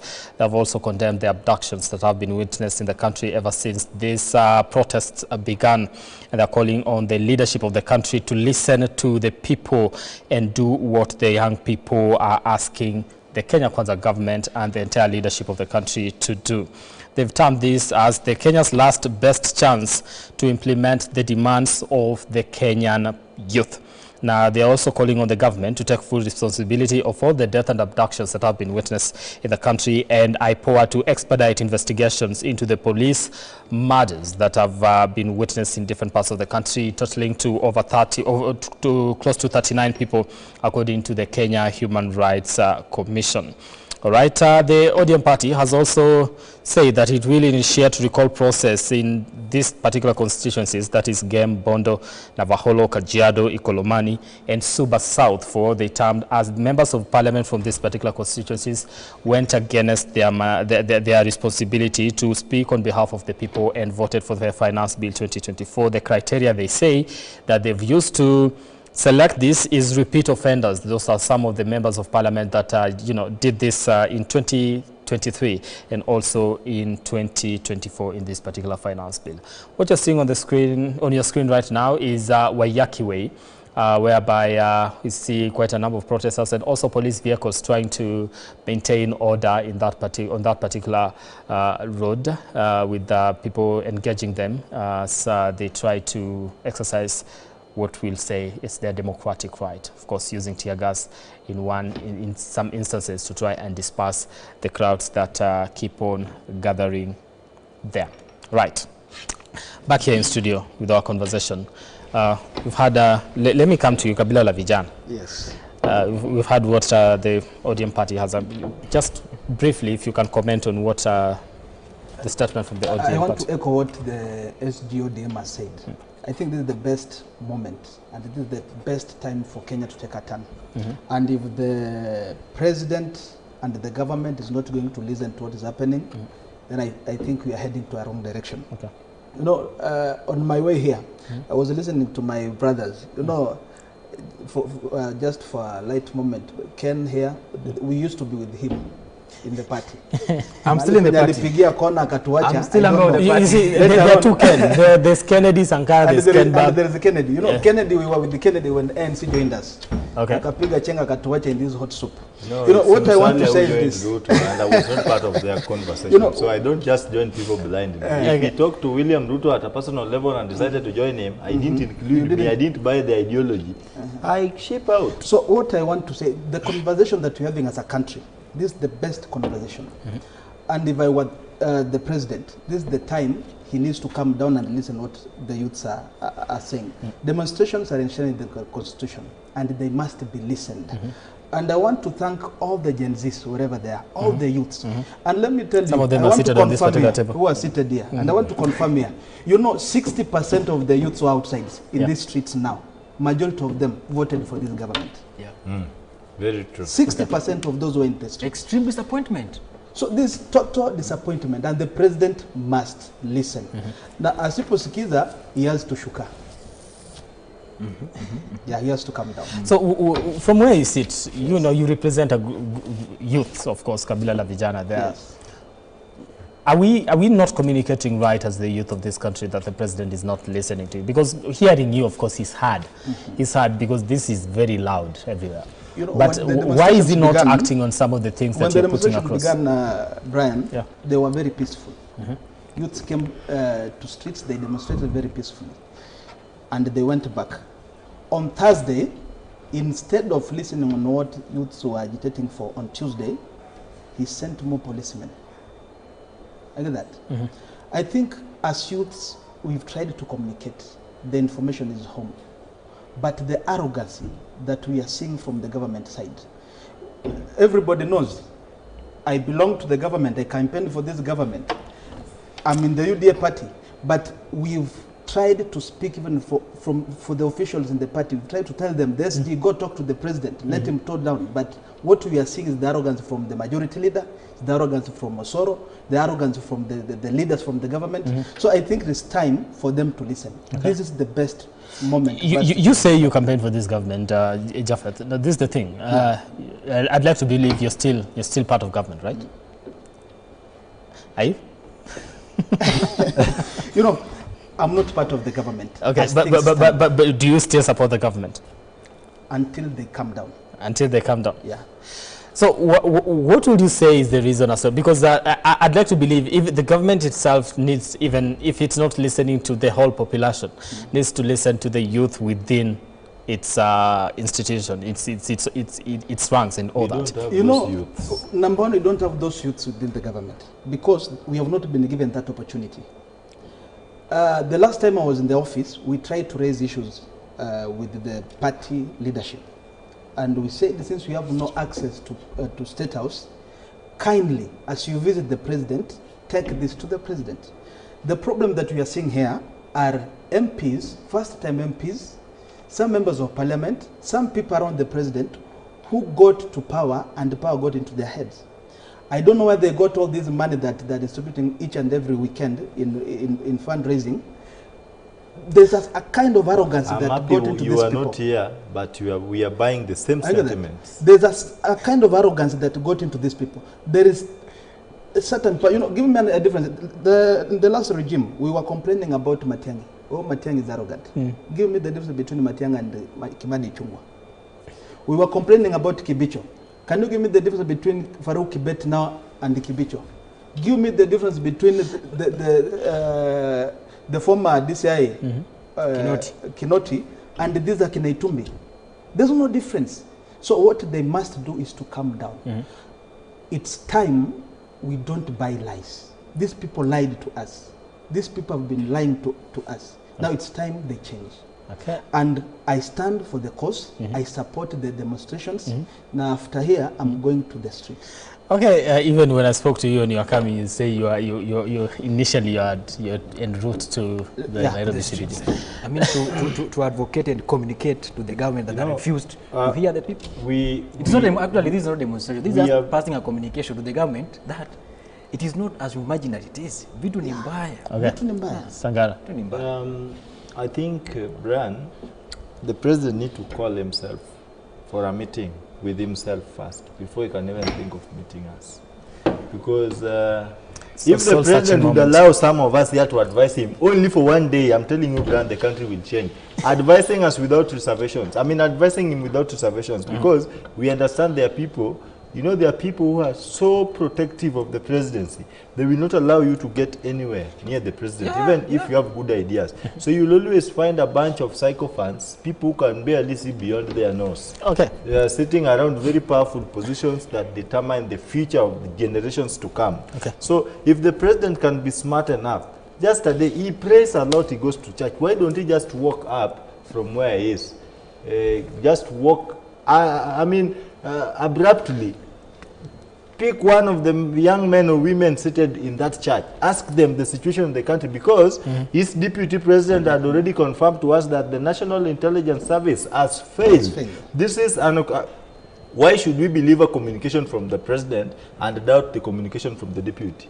This is an institution, the presidency. So one is defending while the other one is attacking. So we conclude as the people, and people who give unbiased opinion on the governance of this country. Because if I start taking stands, I will barely speak anything positive that the government can buy it. But because I sell unbiased opinion, the presidency has communicated that the National Intelligence Service has failed it. The DP was claiming that the wanton and justifiable abductions are being conducted by the National Intelligence Service. I know the DCI. You can see the government is inciting itself against the people. But again, I welcome divisions in the executive. At least for the first time, we are getting to know the truth.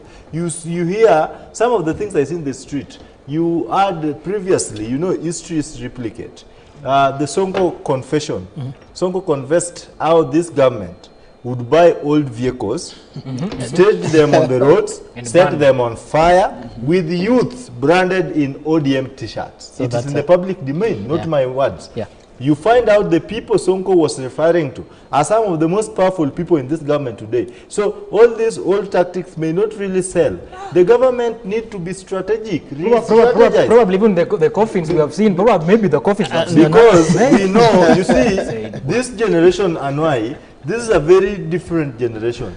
You are the generation of our fathers were people who feared gunshots and bloodshed. This is a population, the generation that upon the smell of a bloodshed, they turn into wild animals and they would want more. You can see people being shot and they get up, they are shot, they go down, they still get up. So what does that communicate? That the government really needs to understand what is the old tactics that have been used to deal with people who are advocating for their rights. We have Moi boys. We can't do that. You know, some people are doing the right job at the wrong time. You are employed under Moi regime when power, even the deputy president who is a political orphan from the Moi family, would confirm to you that those days were dark. I have just mentioned today that as we seek to fight freedom as a price, the repeal of Section 2A of the independent constitution costed people's lives, costed people's their vital human organs at the expense of freedom. Even this one, the people have already known that freedom is never free. They are now ready to fight. But again, that's the question I was asking earlier. The price to pay. Are the people ready to pay the price? Do we really have to die for us to have some of the basic things implemented? Look, the president knows very well that young people, actually this conversation, for the first time, the only demonstration that is accountable, a demonstration that is focused with achievable targets, that we want accountability when it comes to public management of resources. We want accountable spendings. We will find the president knows very well that we are agitating the debt refinancing strategies. Then he says, because you have rejected the finance bill, I am going to borrow. Okay. We are against borrowing. There are countries in Africa that have never borrowed. Look at countries like Libya, Botswana, and another one. They've never borrowed even a cent from IMF. But IMF is a very wrong institution, because today as we speak, I was eating maize yesterday. This maize happened to be organic, very sweet, and some pop-up from the village. I can tell you, Brian, organic farming is the most sustainable way of farming. But IMF, as we know, has got 100% rule of seed certification. These certified seeds, we are fighting, they create climate change crisis, they create funds that do not even get to Africa, then they are the ones benefiting from these funds. Then they create for you punitive laws like the eco-levy. Are we at par with manufacturing giant economies like Japan, China, and America? Are they taxing their people on eco-levy? Where do you think of taxing Kenyans? The imagination of thinking of introducing that tax with it even being rejected and dropped. Dropping is not an issue. We must investigate the motivation behind the suggestion. Okay. How do you even think of suggesting such? You want to tax manufacturers ab initio. You are taxing manufacturing, raw materials vis-a-vis finished products. When I import a finished product, you only tax me on the import duty. But here I am manufacturing the same here. You want to tax me on the raw material? That's why Brian, before Japhet come in, we are more concerned about the motivation.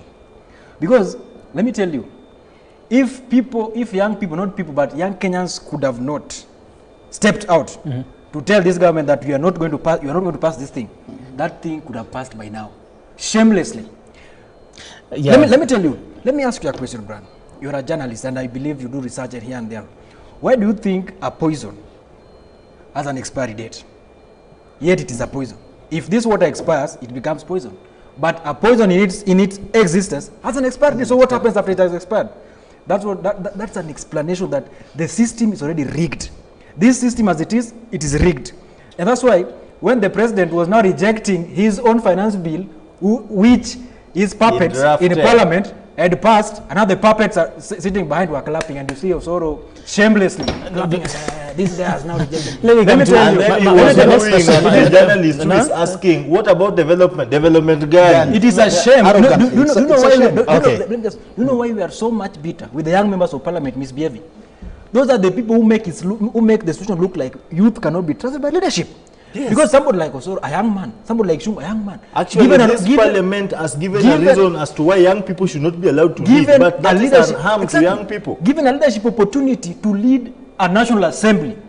When we had people like Kenneth Marende, people like Ole Kaparo as speakers of this country, you could switch off your TV, close your business, and go and listen to what the parliament is doing. The 10th parliament. Look at that. Today, what happens? You don't even care whether they are passing the bill or nothing, because these guys have shown us that they've reduced this house to an individual interest. What is the boss saying? You heard what Millie Odhiambo said, that as they were running out to safety, she came back, she left her bag only to find the appropriation bill being passed by parliament. So you wonder, not even parliament, by members of UDA. By members of UDA. So do we really have a house that represents the people? Let UDA member now put it on context. Listen, in the last campaign, we were agitating for youth leadership. And we really worked hard, tirelessly, day and night, to ensure that the youthful members that we had, the youthful aspirants that we had then are elected. Okay. That's when, as Kabila Vijana, we decided even to sponsor some. Yeah, I remember that. You remember that? But unfortunately, when these people were elected and got into power, power got into their heads. Young and youthful leadership in parliament are misleading Kenyans.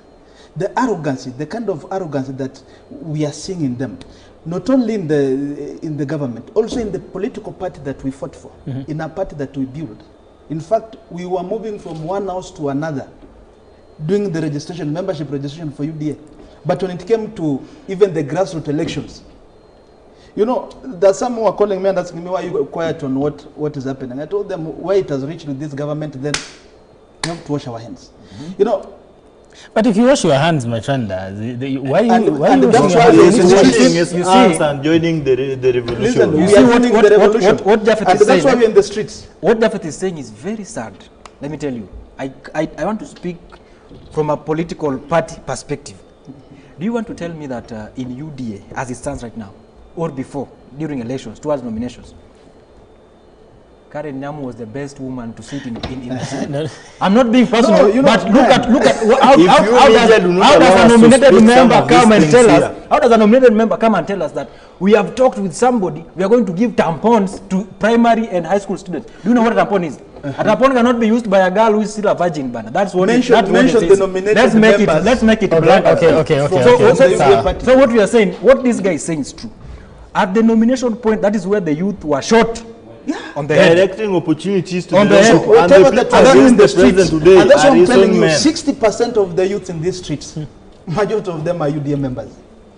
Disappointed. Very Extremely. Lied to A good beyond number. repair. But we are saying these people must go. Mwaka huu na ile next month. Okay, let's come back to one of the things that I've had the ODM parties to speak to. And in terms of this disappointment, that a lot of people feel like they're very disappointed, especially with their members of parliament. And the ODM says they should initiate the process of the recall process of these members of parliament that went against the wishes of the people. And I've seen also there's a member of parliament that voted yes, of course, who is from the UDA party. The members of his constituency are actually saying we are going to recall you. I'll get the name later. Even in Kisumu East, we are going to recall Shakil Shabed. This year, we are not going to wait for 2027. The constitution provides for recall after 2 years. Situnaingia August next month. Yeah. He is going home. We are going to let's talk about this recall process. Are we likely to see it bear fruits at the end of the day, so that you get to express your dissatisfaction with your member of parliament? Do you know what's going to happen, Brian? And I want to urge youth from every corner of this country, let's go back and recall these leaders. But I think these demonstrations are not enough. Let us continue the demonstrations at the same time as we recall them back home. On my way here, I was reading from today is on 1st July. The national speaker and the majority leader's salary have been increased. In the same country where 100,000 the teachers conversation will miss must salary. start from there. We are talking about their salary. Mshahara kwanza ishuke, and here you are telling us that their salary increased. We are paying increase too much. I think what need to happen, just to add on what you say, what need to happen is that lady at the SRC first should go home. She is serving political interests instead of serving the people's interests. She needs to go home. How do you justify an MP who absconds parliament? Let me use Mr. Shakil Shabir as the case of in example. You boycott voting in parliament, which is representation, on grounds of representation, oversight and legislation. And he was outside the country and not explaining what he was doing outside. Shakil comes in because this payment will affect all of them. He was elected. You increase the salary of Mr. Ahmed Shakil Shabir as a member of parliament for Kisumu East. Then a teacher who has been teaching, removing stupidity while inserting wisdom and knowledge into children's brains so that they rise as responsible, dependable citizens who are meaning well and progress for this country. You are telling us for the month of July, because we are going to pay more on MPs, you people will go without salary. We are speaking at a midst of an inflation.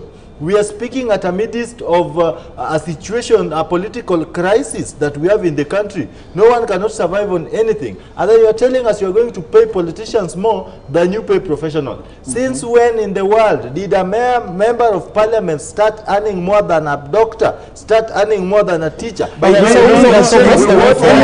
we need to do,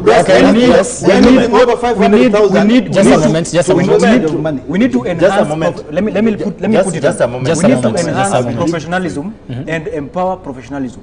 You cannot say in that parliament there are people who never went to school, and you know that. I don't want to mention name, but you cannot say that somebody like that. You cannot say that somebody like that is going to be given more salaries than a doctor, a lawyer, a teacher. Okay, so let me come to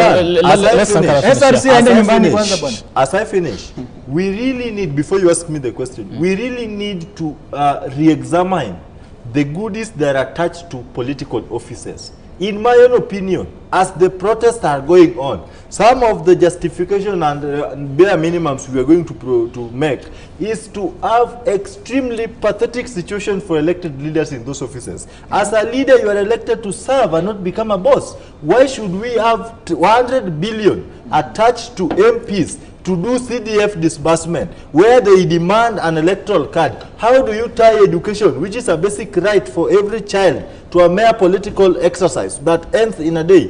Why should we go ahead paying MPs more than people who produce farm produce? Agriculture is the backbone of our economy. President William Ruto's regime, under the advice of Kimani Ichung'wah, yule kijana anaitwa Osoro, have sold fake fertilizer to our farmers who are our parents. We are now staring at a scenario where we are going to have inadequate food supply. This is going to affect even the export that we do, because agriculture is the basis of our economy. Okay. In traditional African society, children and fathers went to farms to produce crops to make families self-reliant and sustainable. In this case, a government that operates on our taxpayers, when I go to the supermarket, I pay VAT. That VAT is translating into what governments used to spend on. How do we manage fiscal discipline while making realistic and attainable tax tax targets? So the fiscal indiscipline in this administration is some of the things that are pushing people beyond the limit. I speak here about fiscal discipline. I feel burning and exploding like a tear gas canister thrown in the hands of a wrong police officer, almost getting out 3 of my hands out. So, Brian, we really need to have a country that people are going to respect the rule of law, that we are going to have a country where people are accountable to leadership. And we should ensure that these goodies that are attached to these offices, you are living alone, Brian. You are working alone in an office. Then we elect you 1 month to the office. You need someone to drive you. You need someone to protect you. You need someone to write for you. Brian, and as a member of his party, I want to remind the president, and I want to tell him, he failed right away from his appointments. Okay. You know, you've got 3 major ministries in this country: agriculture, education, and the other one is health. And health. Look at the people he appointed in those parties. Look at this man Linturi. The only qualification he was told to have is to go and shave off his beard. Let him finish. Did you know Nakumicha? What has ever Nakumicha done in this country? Do you know someone like Machogo?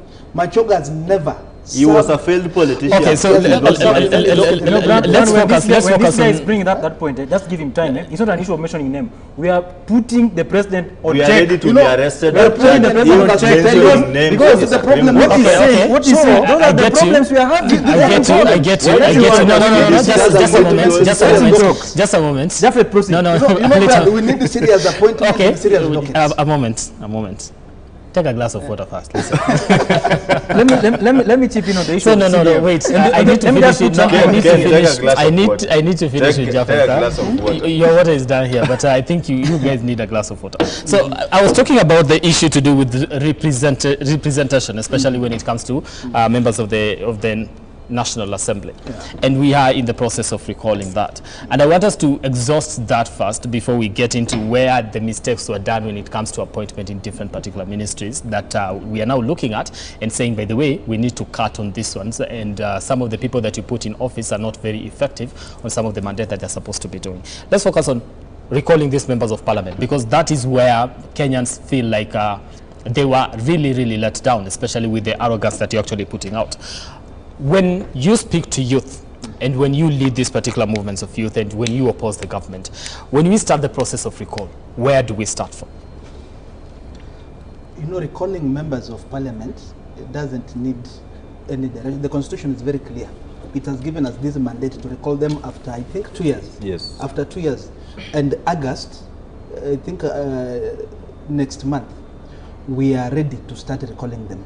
In fact, what we only need, you know, the Gen Zs have no head and they have no tail. We begin from nowhere.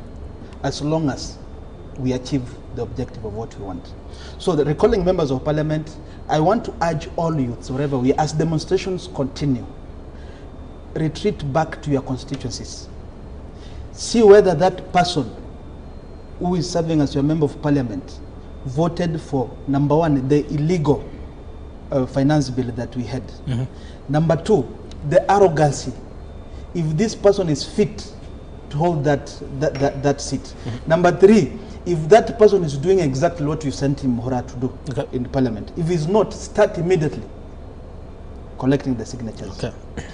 Come together as youths, start signature collections. Let's recall any leader whom you feel does not serve us. And you know what, Brian? What I want to urge my colleagues outside here, not only our members of parliament, any docket that we feel, in fact, it's not about the RUTO must go slogan. Any docket that we feel is not serving our purpose, any docket that we feel is not doing what is supposed to be done, we need to visit that office. Brian, on the context of recalling, Article 97 and 98 of the Constitution dictates very clearly that an electorate can recall a member of parliament. But now where we have an issue is that throughout this process, there must be an existing IBC. Throughout this process, this issue must go to parliament for the seat to be declared vacant. Now that's where the bone of contention is. Do we have an existing IBC? And that's why I'm saying that in this country we have a problem with honesty and genuine executions.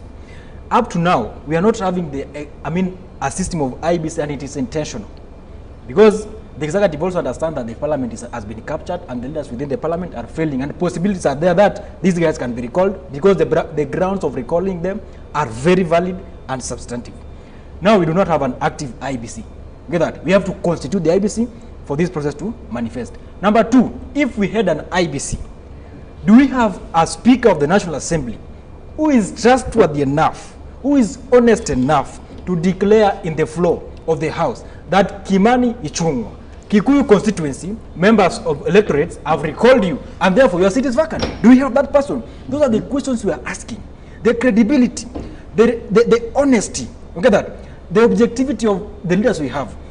I want to tell you for a fact that even if we call members of parliament today, those who voted against the will of the people, the 109, okay, that we recall them today, we do not have a speaker in that house who will stand confidently and stand with this country. So what you're trying to say is it's a process in futility as much as no, it's a process that can happen, but we are questioning the leaders who are in between the intermediaries. So then we are not trusting any institutions that have been put in place to be able to help Bradley, us. that's what we are saying. You know, Kenya currently as it is, we don't have that honesty person who can stand up and do the right thing. Exactly. That's why these people are in the streets. So we will recall you as we continue cleaning. In that process, and I've mentioned, there's, like you just said, you collect signatures, you identify the issues. Up to now, we have more than 1,000 issues to recall these members of parliament, more than it. But now the issue is, let me tell you, Bran, you are you are a journalist, but some of these things are, in as much as there is independence of the media, you from inside here and other journalists, you know that independence of yours has been curtailed, and you are not free to talk about. Let us talk about it on your behalf. Get this from me. Then the non-existence of IBC in this country is intentional. It is intentional. And we do not have, just like he said, we do not have honest leaders in that house. That house is a house at test. And it's a house of question. So Ken Babu, my question is this. We want to do the process of recalling, right? Okay. But now we are not trusting the institutions that have been put in place to help us, carry out that particular exercise to the end. We're like, we will collect signatures, yes. But when it comes to a point where the speaker gets to announce that members of your constituency have actually recalled you, that now we want to declare your seat vacant. You don't trust that is a possibility. You don't trust the guy on the seat. So then why are we that's why we are saying. Why should we start? Let me just a moment. Why should Sankara start the process of recalling the members? Let us not first of all put a blind eye on the wave that is outside here. For now, anything can happen, and anything will happen. And because we've realized that this process, it's somehow curtailed in the process. There's every single process in Kenya has been curtailed. That's why we are saying, and you are hearing the voice of people out there, that this guy, the entire presidency, the entire government should go home. The president has the power to wake up and say that we are disbanding this government. So, Bran, before we in on the recall, this is a better said than done practice in the Kenyan political arena. Due to the procedural technicalities that are raised by the political class. As far as recall is concerned, it is not a huge process though, but the politicians in place are making it very difficult because under Article 104, in reference or as quoted with Article 97 and 98, they denote they acknowledge the authority of the people to recall a legislator. But now let us speak of the process. The process first initiates or begins with IBC. The recall stages, the petitioner, who is a registered voter, is to collect signatures from at least 30% of the registered voters in that constituency. And the signatures must include at least 15% of voters in at least half of the votes in the constituency. So that is process one. The second process, the petitioner submits the collected signatures to the IEBC during submission, and petition has been submitted a list of grounds of impeachment.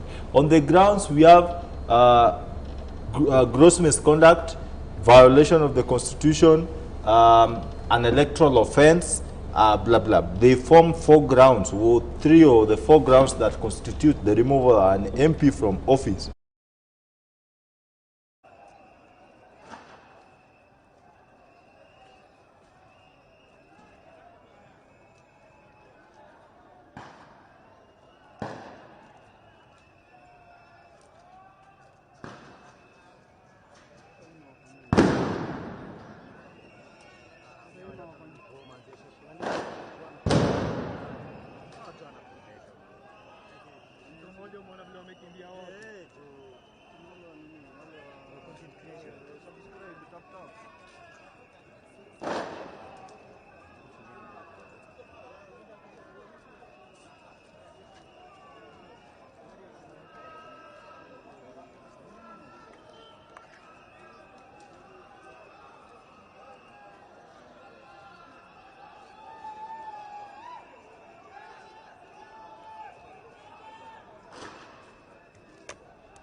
Huyu jamaa.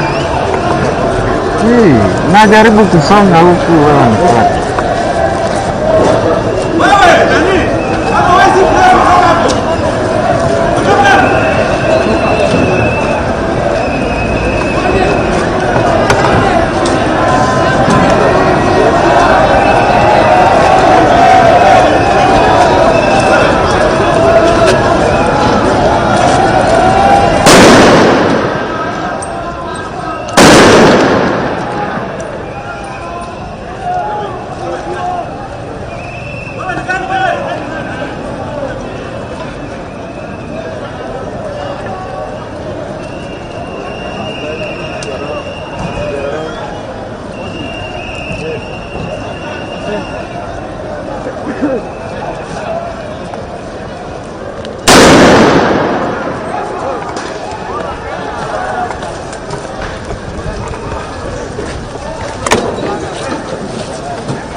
I've not done anything.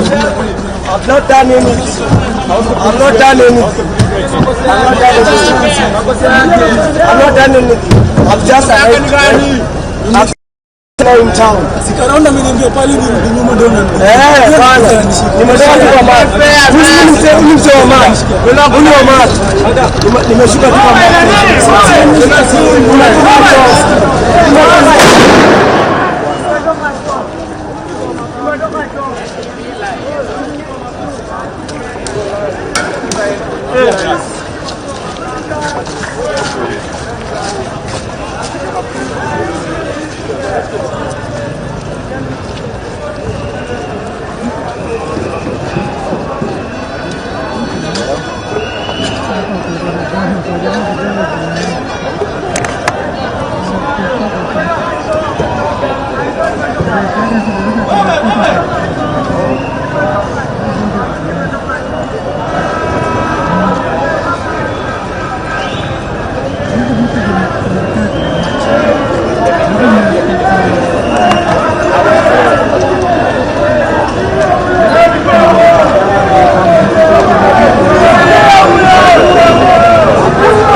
jacket lakini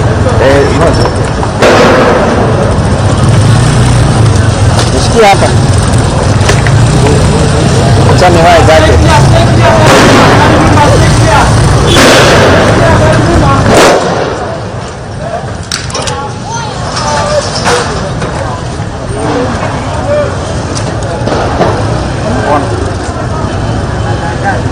Amekwambia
tudogo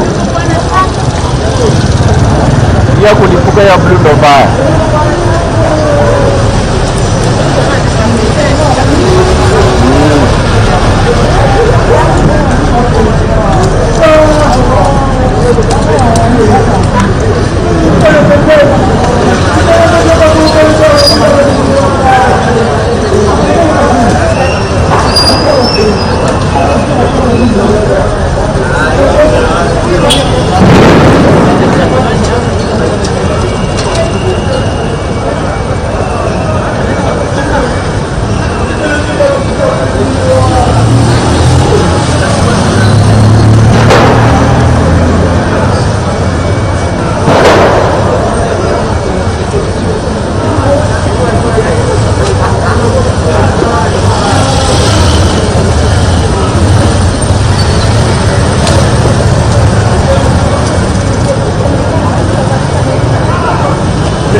Hizo ndo zinatoka.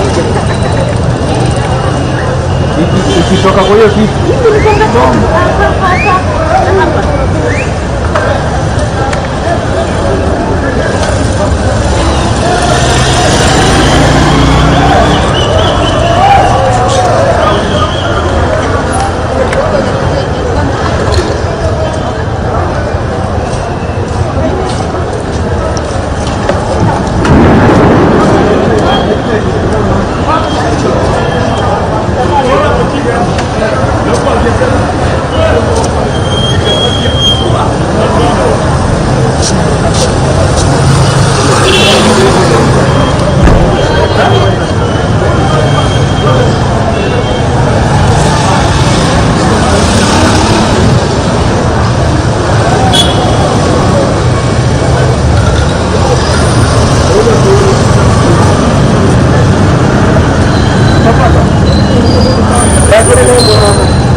Nilikuwa naenda tu hapo. Hata sikuwa naenda maski hapo. Nimetuma kadi zako.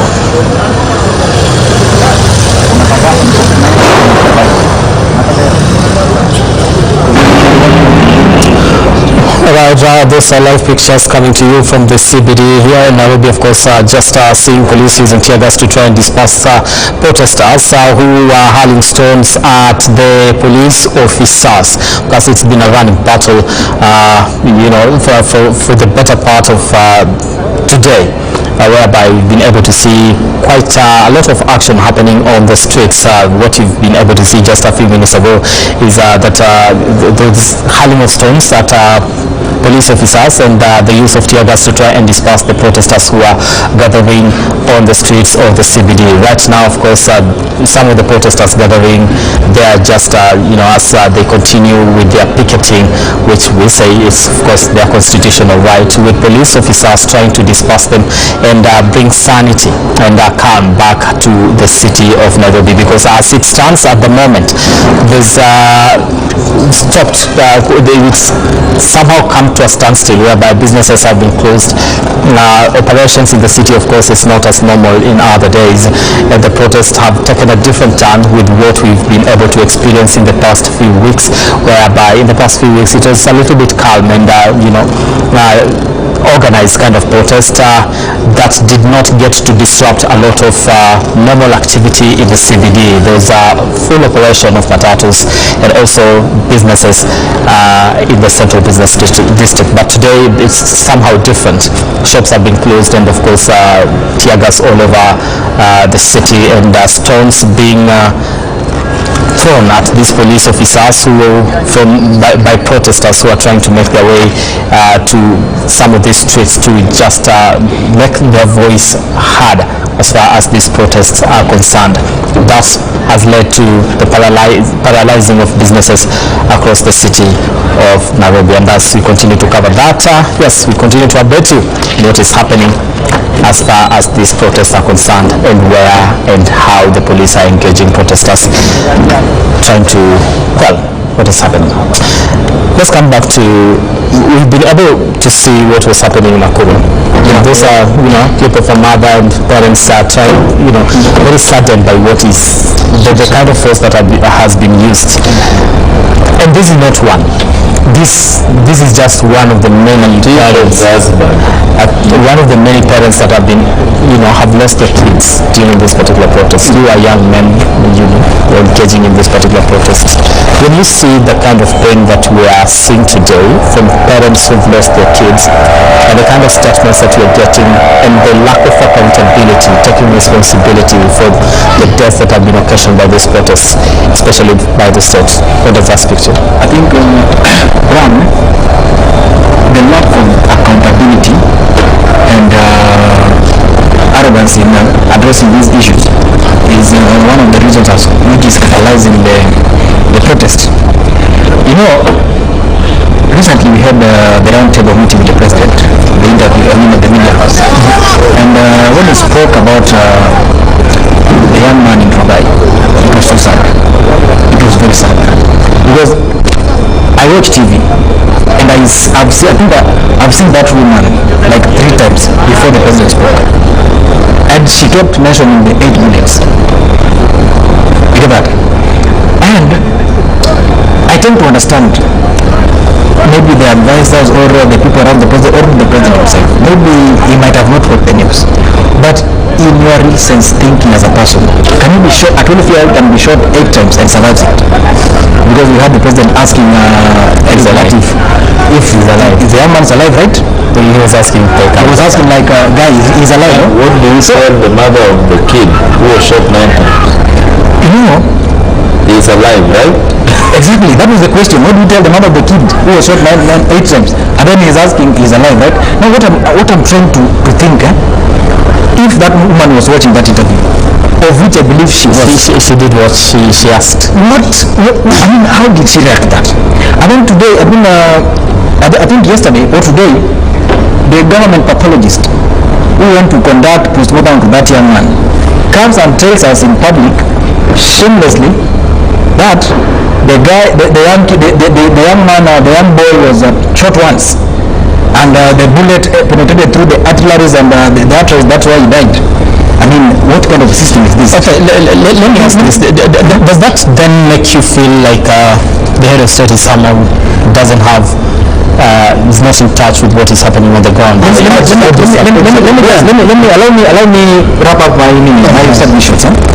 If that's a government pathologist sent by the government in the presence of the mother who has lost a child, says that this child was shot once, and because of the implications of the bullet into the arteries, he died. Whereas the mother standing there saying that this boy was shot 8 times, and even the dad to that baby said that we are not in agreement with that report. And up to now, no government official has come out to explain whether it was a mismatch or miscommunication. To me, they are comfortable with lying and telling the public things are not true. Let me finish up. We have Ministry of Youth Affairs in this country. We have Ministry of Health in this country. We have not seen the minister in charge of youth coming out to condemn police brutality on young people. We've not seen the Minister of Health trying to find out how can we provide alternative blood donations for these people who have been shot. I mean, what kind of a regime is this? They are running the health or government service deliveries based on political affiliations. Just a moment, Jeff. When injustice becomes law, resistance becomes a duty. The people are now feeling oppressed. At this rate, I am not going to quote the constitution anymore. We We have said it over and over. The right to life is under Article 26, Section 3, Article 26.3, and it says, no one shall be deprived the right to live intentionally except under circumstances justified or authorized by this Constitution. I don't think the right to peaceful protest justifies human life elimination. At this point in time, I have talked to the government over and over. I have addressed the president and the presidency and the leadership around the presidency. But it seems as they put in Swahili, sikio la kufa halisikii dawa. I don't know what it means, but I know it means something close to what I'm saying. They have refused to listen to the medicine, and I think it is the years of death. It will never listen to anything. And it translates to a scenario whereby you cannot save a sinking ship. The ship is already sinking. No amount of rescue initiatives we are putting in place that is helping. Today, we are going to count new bodies, fresh bodies being shot, because already in Migori a life has been lost. We are counting more losses. How do you call for a dialogue with that scenario? It needs to be a ceasefire. At least call off the police off the streets, order them to vacate the streets completely. Let the youth see that the government, through the president, has listened to them. The police has been withdrawn effectively. We do not really deploy the military while we have the police injustices also at place. So let us see the police going off the street and corner the youth and tell them, you wanted us to stop. I have relieved the police of their duties in the street. Would you now consider calling off the protest as I find an alternative solution? There's an argument that police officers are there to make sure that people do not get to destroy other people's business. Based on what you've seen, Brian, now let me, for the first time, allow a guest to ask the rest of the question. What you've seen, I know you are not here to give your opinion, but just to guide us. Do you agree with the statement you've made that the police are there to protect property? Which property are they protecting? There is no property that surpasses human life. Human life is paramount. So they have failed to protect the property, and thank you for bringing that point as I wind up.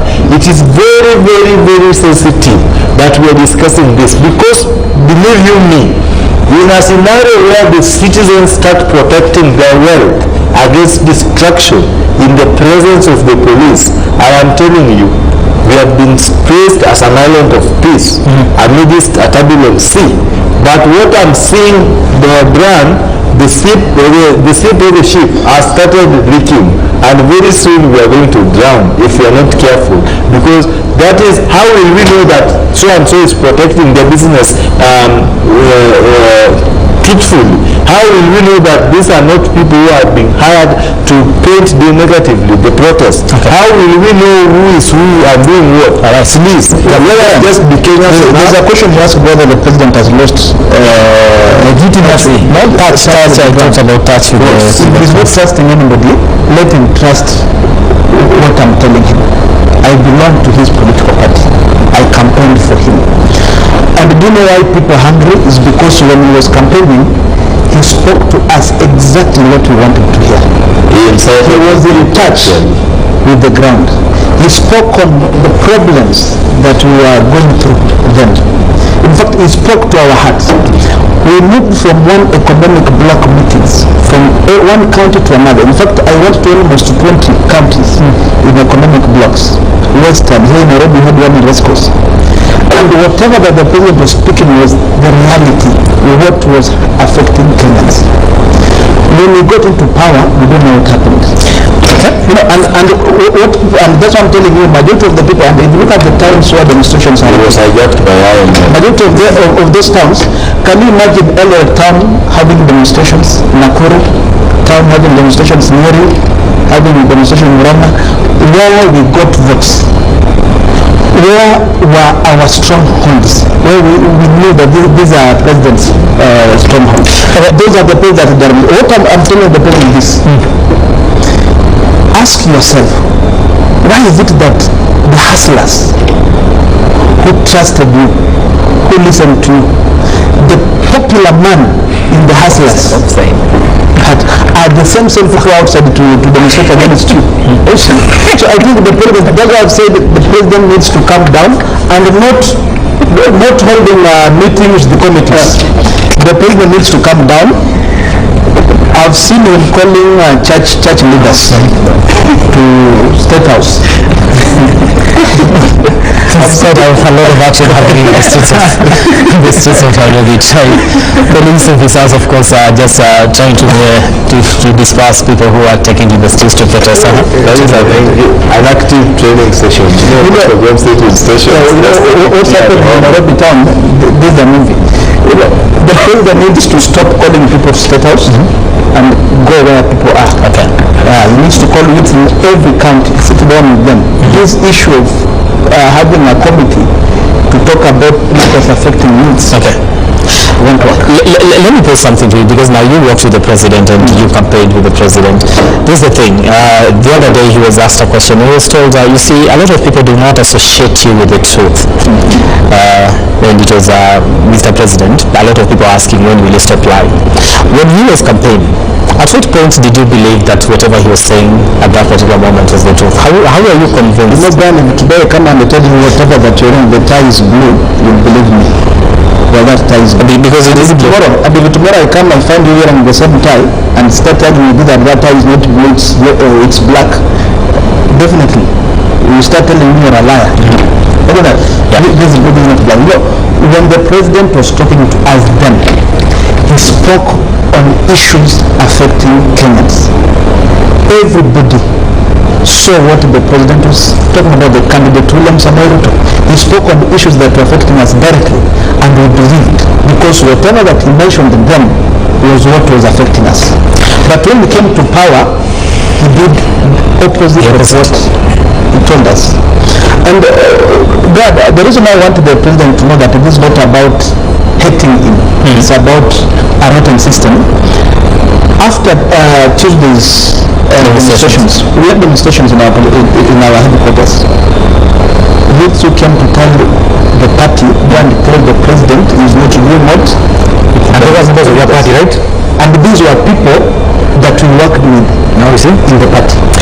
So I'd like to understand this, Jeffrey, because you belong to the UDA party, right? These are youth in your party that the president 18 months into office seems to have lost touch with them, to be able to tell him, by the way, as the youth of this particular nation, these are our grievances. At what point did they stop communicating with the people directly? Not the whole nation, but just even from your own political faction. You know, it began even after being sworn in. That's where the problem began. And I sensed the problem from within the party immediately. That's when I started realizing there are things that are not working even within the party. Whatever that you are seeing people talking about the government began from the political party itself. The appointments that were being made in the party. You saw the other time even Millicent Omanga came up with a list of the Shemedis, the Laws, and the brothers of the Secretary General being appointed in the party. Do you want to tell me, Brian, that of all these people who worked with the president, when they had nothing, they believed in him, when he was not a president, did not qualify to be appointed in the party that they had been with themselves? Not a lot of people that work to the president got appointed in a different position. I think then we are wrong. We are inside. Could you say the number of people that work to the president were many and the positions are limited? Then when you say that those who work with the president were rewarded, you are insulting this. Let us insulting the youth generation. There are many young people who work with the president, and I can within a year, our Secretary General was a Secretary General in two political parties. He was in the ANC, came to UDA, and became a Secretary General. We are telling you that another person was qualified to be a Secretary General of the party. We were the registered members, we worked with the party. We are telling you that we had nothing. All of a sudden, there's a young man who has been appointed as a director of the communication in the party, somebody Maliba. Maribo is in DAP. You're a member of my party. He invited you using DAP Kenya. Now he's the director of communication with the UDA party. Do you want to tell me no other people to be appointed? Do you want that party? The other time you saw the president has appointed the former Bungoma governor Wangamati to a certain office. You know, sometimes we look at what is happening and we are like, should we trust what they're telling us now? And that's where the lies. Okay, let's talk about if at all there's a room for redeeming oneself, especially with the head of state and the ground, because now we're talking about has he lost touch with the ground, because he seems not to, based on what we've been able to see, understand the pain that people are going through down here when it comes to people that have lost their lives, how many have lost their lives and things like that. Parents here are crying, but the empathy that you would expect to see from the head of state, from your own words and from what you've been able to see, we've not been able to get that from him.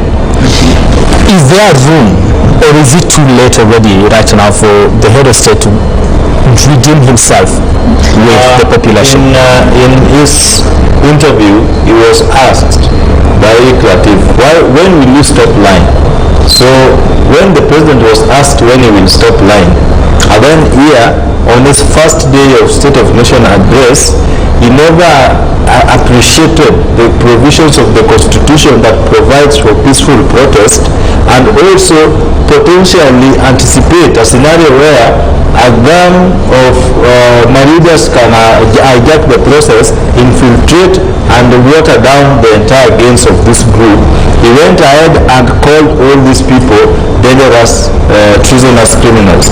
I don't think at this point in time reasonable statement will call off people the street. You know, at times it is said, better say less, intimidate people by speaking less, because the more you speak, the more usual, common you become, and the likelihood of saying something foolish sets in. So at this point in time, the president cannot come to mourn the deaths of these people, because at first he congratulated the police.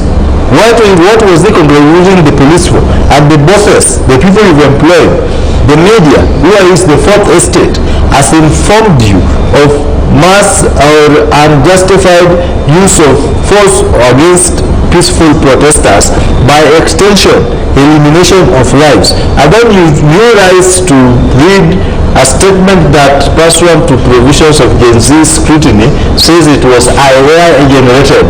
You start congratulating the police for a work well done. Which work was that? Eliminating the lives you were supposed to protect? How will you convince them now that you feel sorry, that you owe to them an apology? At this point in time, no sympathy may really count, because sympathy, personally, I don't like people who sympathize with me. If you can't empathize with me, go away with your sympathy. You need to sympathize, empathize. So these two factors go hand in hand.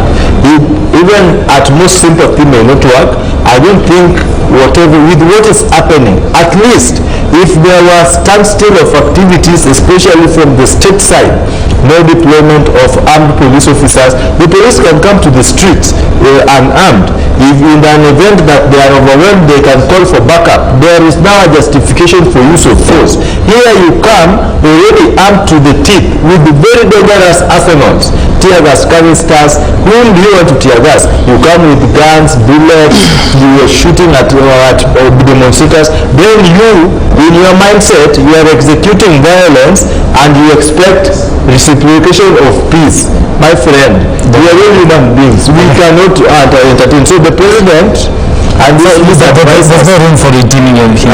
There is, I think there is room for every other thing, but the redemption side, rais amechoma CV yake na makaratasi na kila kitu. Brian, let me just dive into the issue of police slightly. You know, the kind of arrests we've seen so away from the protests, after protest arrests. I mean, I don't understand. For instance, a case study of Alfred Kiteri. That guy was, if that is the constitutional definition of an arrest. Not constitutional, but the government definition of arrest. If that is what they define as an arrest, then we're in a big danger. Because tomorrow, we are going to be arrested by people we don't know. And then for us, we'll assume that they are police officers. Before we know it, your body is in the so the government must not make it look like a police, somebody civilian who is not willing to identify himself, covering their faces in masks and hoods, should be addressed, should be handled as a police officer. And that's why you find there is so much confrontation and tension between the civilians and the police, because the bind is so much on the people that we know that we are agitating for what is right, but these guys in uniform are just here to contain us. But there is a group somewhere who are not even, and I've just seen some of them here on the screens. They have covered themselves fully, so they just rotate within the town and pounce on you. Let me ask you, if somebody pounced on you, because the situation right now, the situation is so bad. If somebody pounced on me that way, then I react badly and they may lose their lives. When the government now starts wailing that all the citizens are killing the police officers, those people should not be classified as police officers, because they are putting the image of the police service on jeopardy. I call them and look at these people.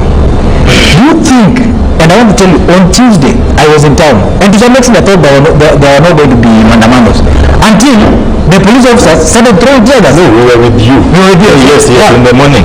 In fact, we were even asking ourselves, are these Gen Zs when they give up in the coast?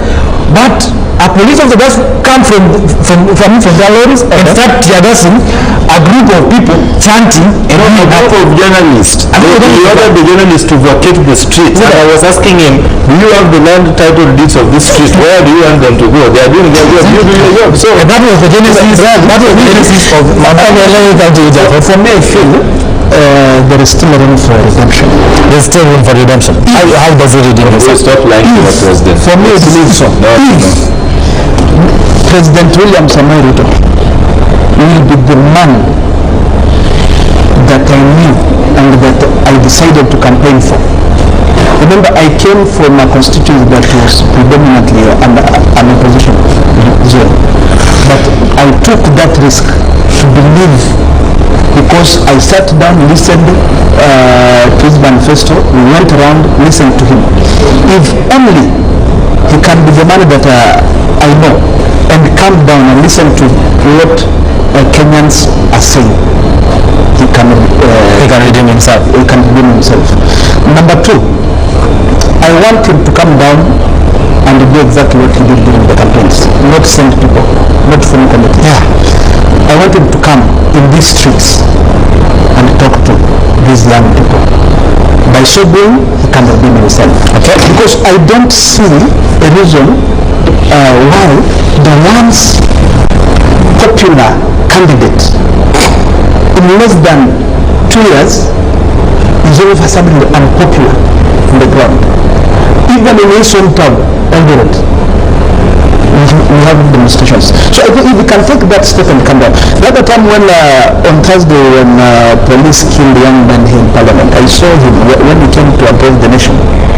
After listening to him, I felt there is a miscommunication somewhere, and it's good that he confirmed that his communication team has failed him. So what I want to call the president, and he's still paying our taxpayers docket in this country, come to these young people.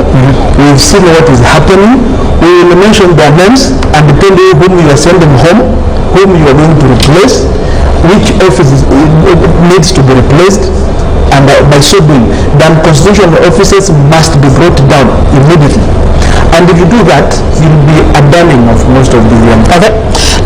Let me ask this because we've seen protests in this country, and these protests initially were described as a different wave of protest that we've much different from what we've been able to experience in the country before. After this, how do these protests now shape the future of this particular nation? Let me start with you. The protests are shaping the future of this nation by putting into action various provisions of the Constitution. I think the Constitutional Commission should make with the ambassador, because I've preached very much about the culture of constitutionalism. The people have learned, the people who are elected, these job seekers who are given an opportunity to serve at high table. An MP was just walking on foot the other day. Today is driving a vehicle worth 30 million. and is earning less than 1 million. The protests have revealed to us that there comes a time that too much of something can be put to a standstill and to an end. The people in power have realized that they are just gatekeepers. The real power belongs to the people. The sovereignty of the people is unquestionable, it is unchangeable, and it is progressive. The protests have revealed the hidden character of the police, what we call a police service. In my own statement, as a patriotic citizen, I do not consider Kenya having a national police service. However, I consider Kenya having a police force, an institution that believes it can only apply force to solve problems. This segment of protesters are not people to threaten with guns, tear gas canisters, and water cannons. These are people to engage, sit to them. Just like our military did. I was in the street, I saw the military van pass by. There were chants and relations of heroism. But immediately the military van went past the police force. I am telling you, bad things started happening. We saw chest pains. Tear gas was flowing like, how do you call it? That thunder rainfall, the convectional rainfall from Lake Victoria, it was too huge. So we going forward must always remember that the sovereignty of the people and the supremacy of the constitution is out of question. We, through this protest, have realized that this is the opportune time to ration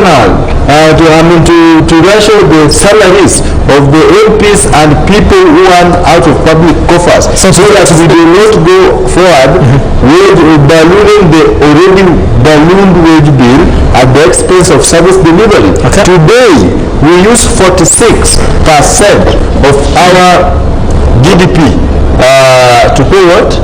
Salaries. We are using 46. It should be 35. Out of the 100 shillings we are collecting for revenue, we are spending at least, out of 10 shillings, we are spending 7 or 8 shillings to pay for the debts. So the protest has reminded us that even if the executive, parliament has been captured by the executive and the executive captured by IMF, we can actually go for the big fish and capture IMF. Okay, let me come to you in terms of looking at what has transpired in the past few weeks and moving forward in terms of how will the future of this nation look like, and what percentage of it will have been shaped by what we've experienced in the past few weeks.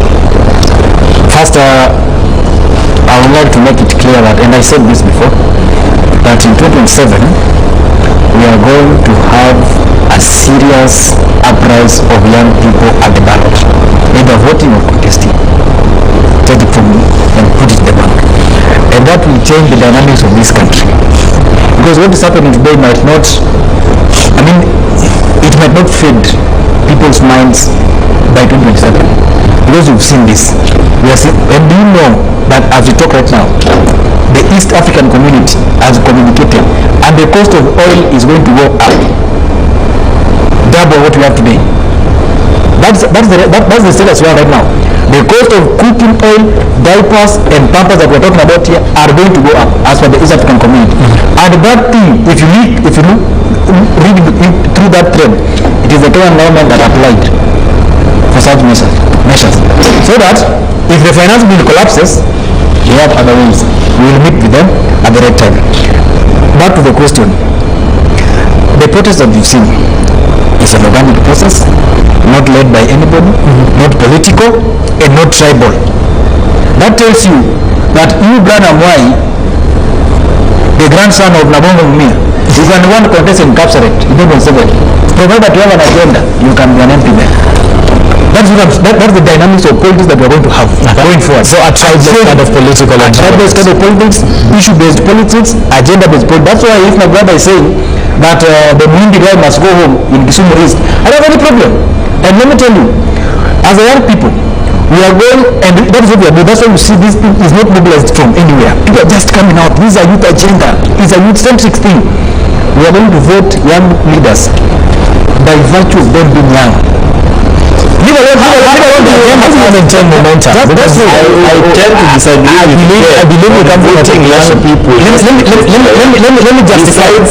Let me we need sobriety in leadership. So it's young.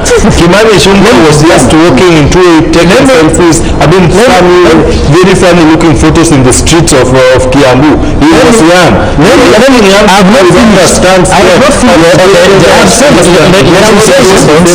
saying we are going to elect young people. One, they are young. Two, like I said earlier, agenda. That's why I said, if you have an agenda and a proper manifesto, and you are visionary and an energetic person, young person, who can move this country forward. So we can elect you in Kapsaret, we can elect you in Kikuyu and take back that guy who's do you think we need to cap the age at which some people can actually vie for political office? Because let me finish this. This is a young generation, right? Yes. It will get into elective politics. You'll be elected, you will go into the house, but 20 years down the line, you'll still be there and you'll be fighting to still retain your seats. So do we then say, okay, at this particular point, moving forward, should we have a cap and say the population of this nation can only be represented by people of this particular age? Once you're this, can you get up? I think it will be unconstitutional to cap it on age and look at it in this angle. I am young, I am elected, and maybe we cap it at, let's say, the age of 40 and below. So I am elected, I'm going to sit there pretty well doing nothing, knowing that at the end of the day, even if I hit 41 and above, there is nothing they will do. What we can do is to limit the term of an MP. Imagine Shakil Shabir has been my MP since I was in class 4, I'm in class 3. That was way back, I don't know, in 2 or 4 or whatever. Since I was very young, the guy has been sitting in the August house, missing and protesting in airport. So, I mean at the airport. So you can imagine the MP I have. So why don't we just come up with a law as the people of Kenya to limit an MP's term to a one-term MP so that we have people deliver, and within this one term, we also provide very strict and implementable strategies of recall so that we have accountable leadership. Let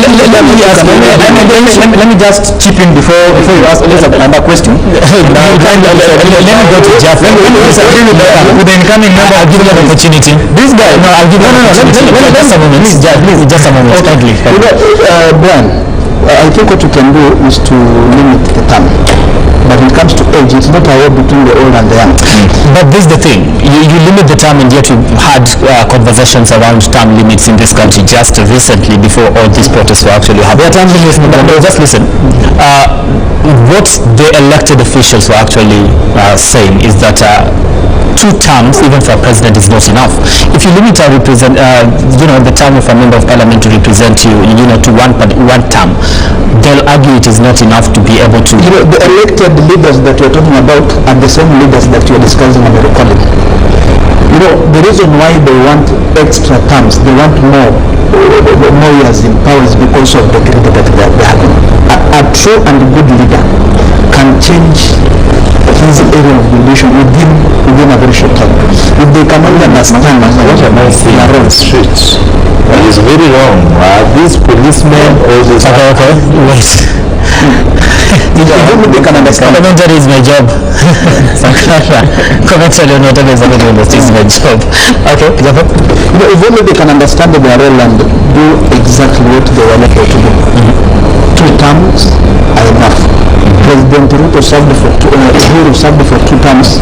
President Kibaki served for the 2 terms, and we saw what they did. With no government.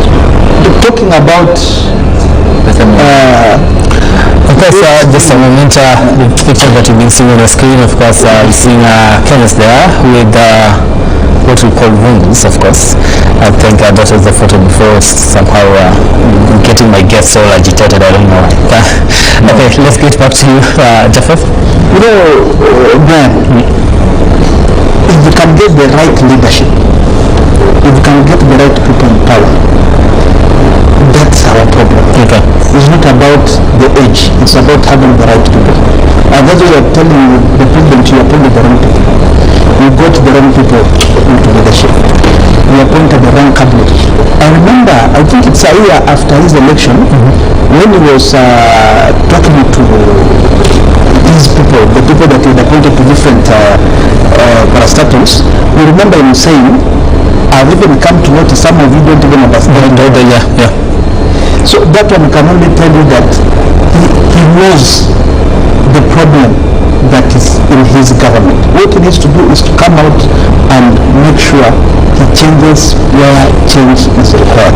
By so doing, and the reason we talk to them, people are telling you, okay.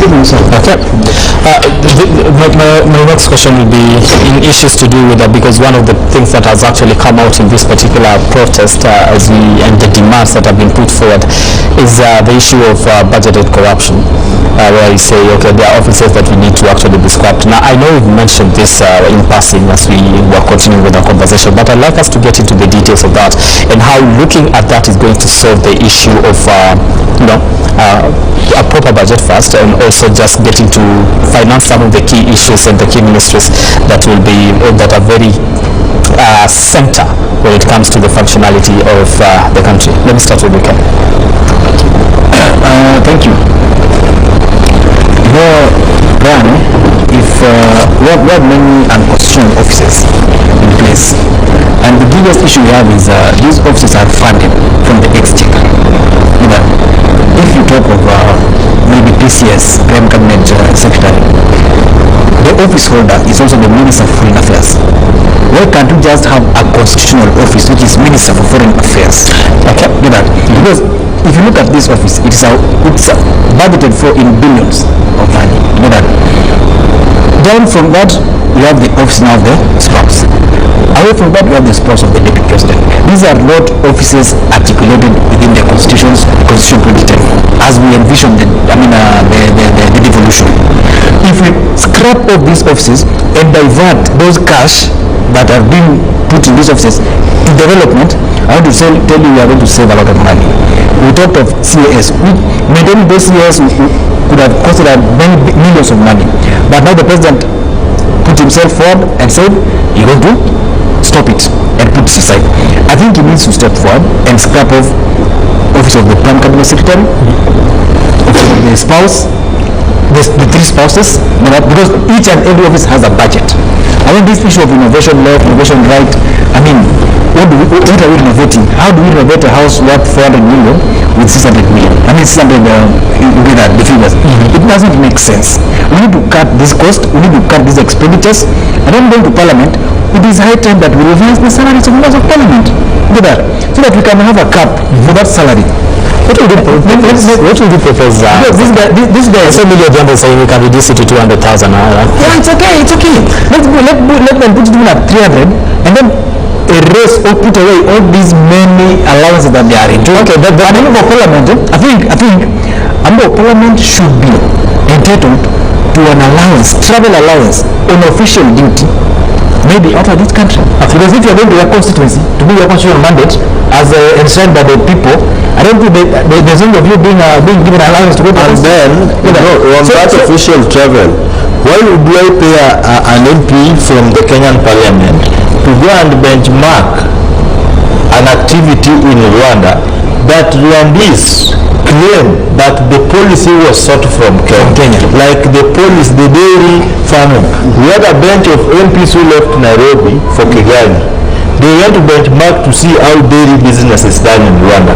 We need to be reminded by the authorities in Rwanda that the policy in place was actually borrowed from the country. So that will not still justify responsible spending. Fiscal discipline, very important. I think I have told the president everything that he wants to hear. Maybe what I would advise the entire government is to start doing the opposite. At least for the first time, do not do the same thing every time and expect a different result. Let us do new things in a different way, then get different results. But what I know, whatever it is that is happening in Kenya today, is a revelation of this statement that you can lie to some people sometime, and sometimes some of the people, but not all the people all the time. The president actually set himself on fire he incited the people of Kenya through their problems against the existing, the previous administration, where he served as the second in command, and by extension an isolation of the deputy president and opposition leader. Now it is time to only promise what you can achieve. Cut your coat according to your size. Do not go on top of roof cars and start telling the people. Hawa watu hawajui kile wanatufanyia kwa kuongeza bei ya mafuta, kwa kuongeza bei ya fertilizer, kwa kuongeza bei ya nini. And then you get into office and you start doing the exact opposite. But yes. So going forward, we want accountable leadership. I will always say that the moment we start being accountable, we will have a solution as a country. The moment we start reducing on unnecessary state expenses, look at our current expenditure. We are using a huge balance of that budget on paying, of our budget on paying salaries. So we are paying salaries for counties and people who will not deliver. So service delivery was something to go by. Overtaxation is not a new policy. It has worked in other parts of the world where citizens are extremely taxed, but the services they get are just top-notch. The roads have no dimples like we have in Nairobi. You get sick, an ambulance will flash. I'm not saying will come. Will flash to your place and take you to an hospital where you will receive an emergency medical treatment. Come to Kenya. You are sick, you go to an hospital, they tell you, this is an emergency medical service, they tell you, you have to pay some money because the systems are not working. Can we restart the engine? Can we press 1 to reset the engine?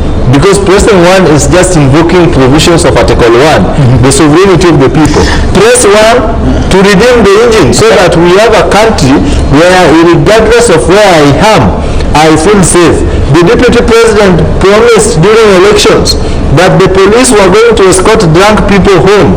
What I'm seeing in the streets of today are not police escorting people home, but they are police escorting people to their grave. Those ones are not drunk. These are not drunk people. If I don't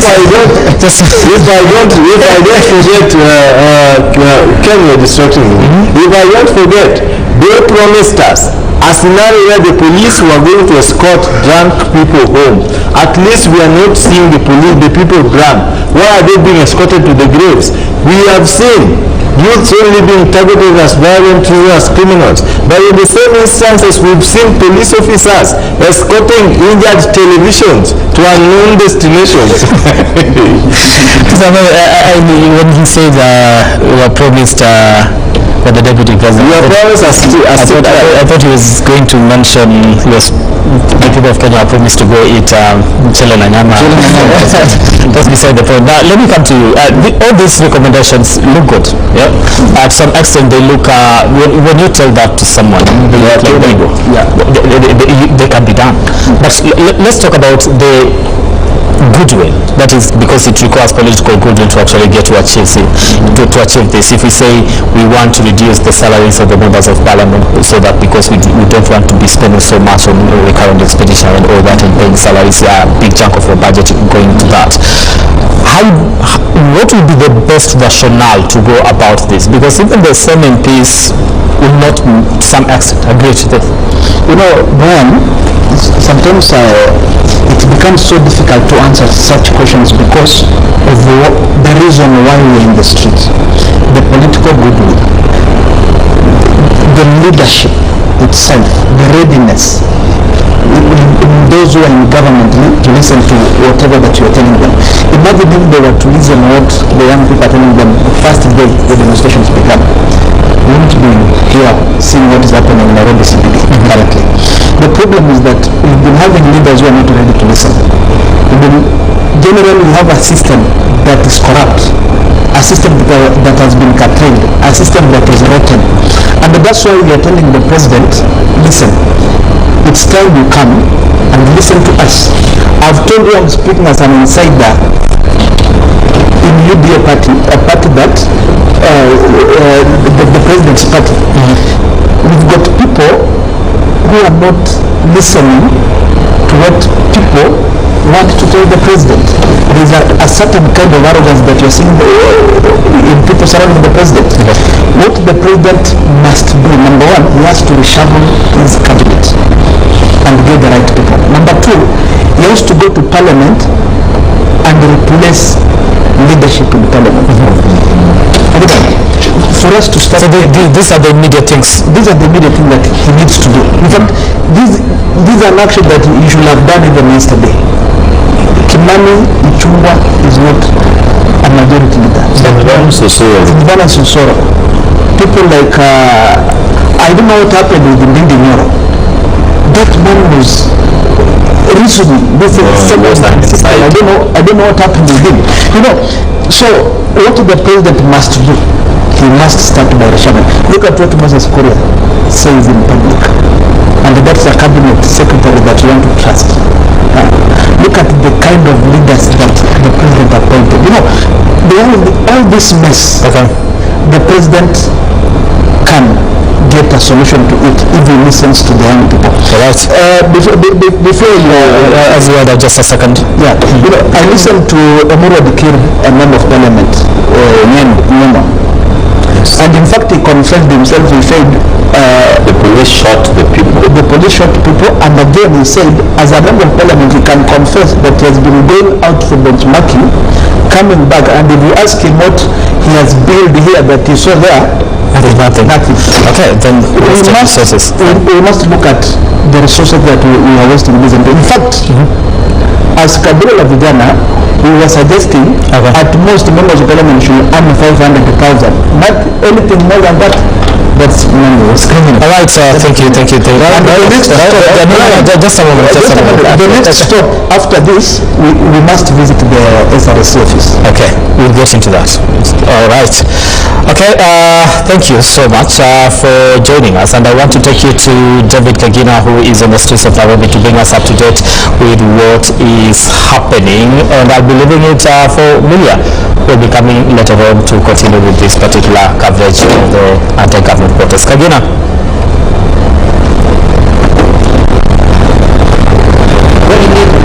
Currently standing in CBD, right where Moi Avenue joins Kenyatta Avenue, and for the first time since 9 a.m. in the morning, calm has been met, and for the first time at least protesters and police running battles have at least calmed down. In the last 20 minutes, that was the last round of fracas that we witnessed around this place that has been a hotspot or a hotbed for the protest since early morning. And just to give you pictures of what's currently happening, what we have currently are police officers who are now seemingly taking a rest from what has been a very busy day, engaging protesters who've turned up in their numbers. And to be honest, the protesters today are a bit, the profile of the protesters today was a bit different. It was not your usual Gen Zs, because what we witnessed right here, there are protesters who were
In totality, and a question on the repercussions of that. The president has been clear that the country will have to deal with the repercussions of the government's decision to withdraw finance bill from parliament from being passed. And something else that I was also in the bill was a number of issues.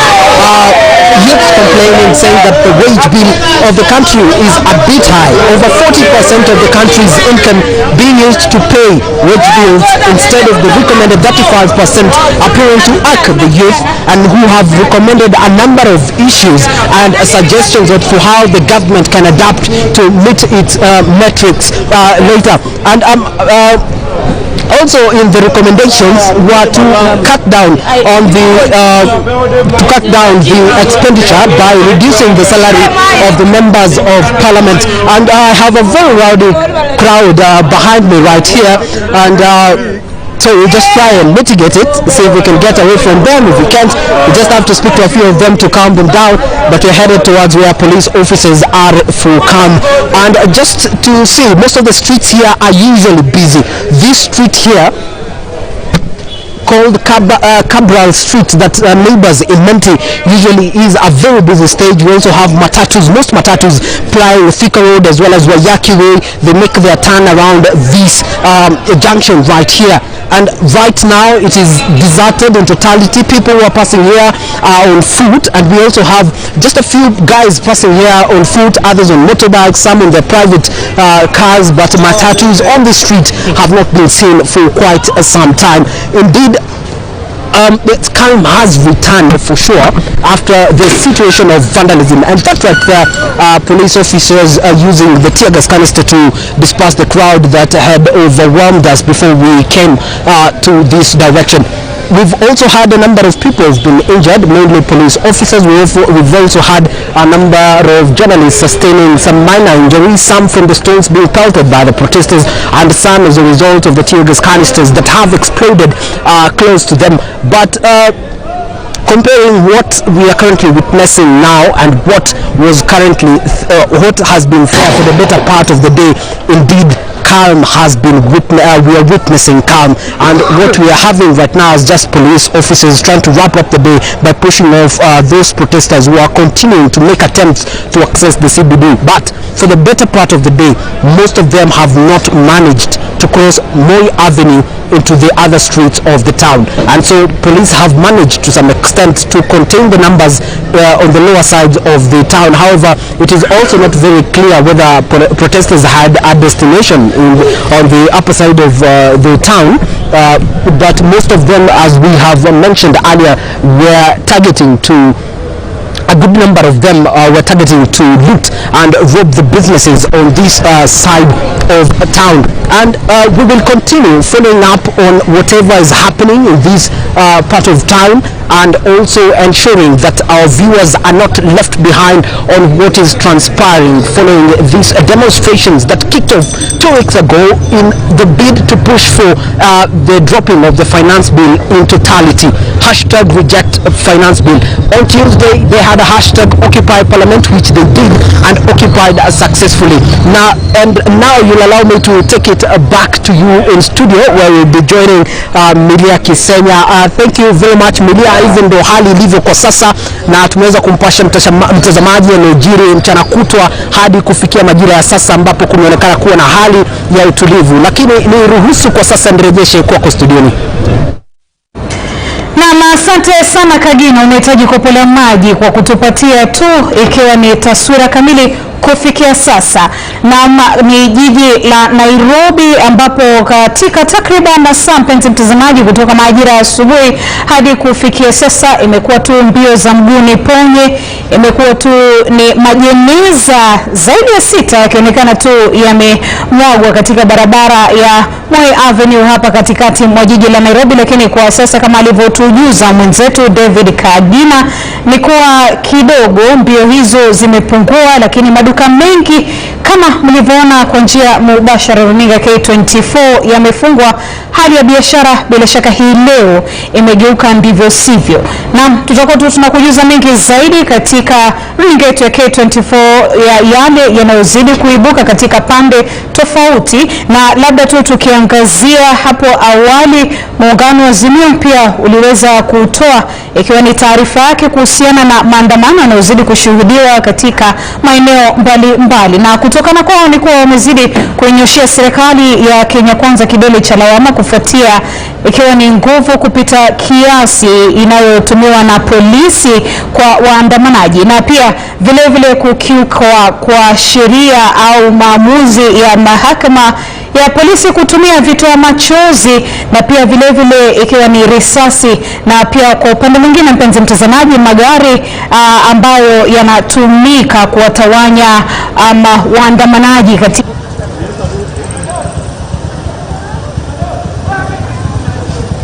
Azimio. Chama cha ODM kikiongozwa naye Raila Amolo Odinga pia wameanzisha kile umetaja ni mchakato mzima wa kuondoa baadhi ya wabunge. Nikinukuu tu baadhi ya maeneo bunge ambayo yametupiwa jicho ni kama lile la Gen, Bondo na Zakolo, Kajiado Central, Ikolomani na South Suba. Wabunge hao sasa watakuwa hamna namna ila waweze kujitetea kutokana na nafasi yao ya kupiga kura mswada wa fedha mwaka wa 2024. Na basi studioni kama ilivyohoja tupo na viongozi, mpenzi mtazamaji, na wageni wetu wa siku ambao watakuwa wanatusaidia tukizidi kupiga darubini ya yale yanayozidi kuendelea kushuhudiwa katika pande tofauti za taifa hili. Watupatie tu mwonekano wao, maoni yao kuhusiana na maandamano yanayoendelea ambao kwa sasa chipukizi Gen Z wamesema itakuwa kama ibada kila siku ya Jumanne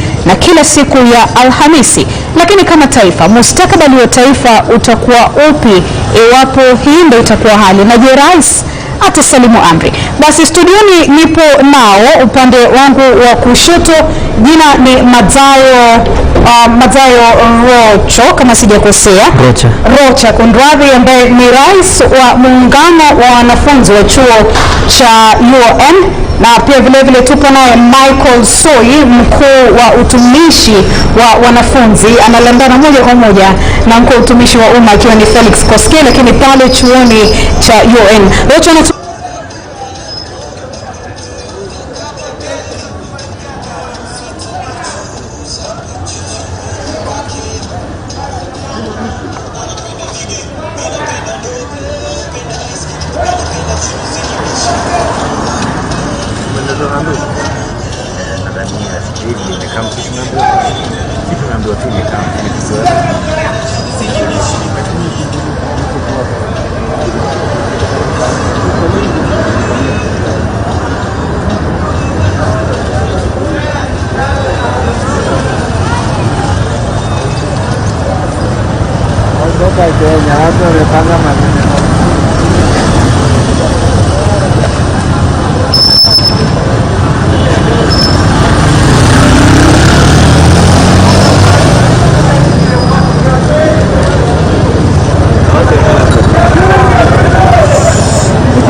waweze kuona ile pande nyingine hapo best.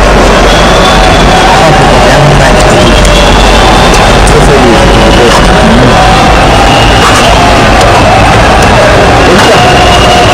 Nenda mbele yao.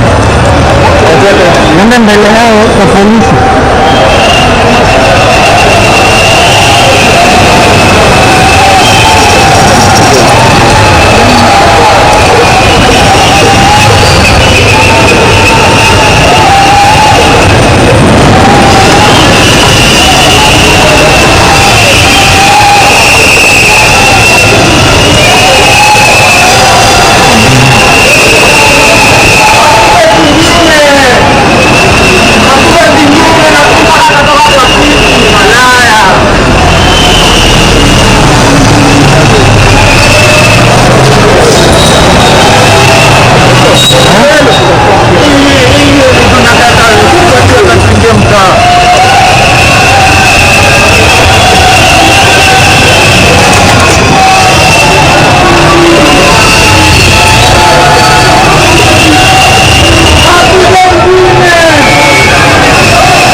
kutoka nyuma ya ukuta hapa inaomaliza.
Kwenda mwisho wa ikoni wale askari wamesimama wanatoka nayo yote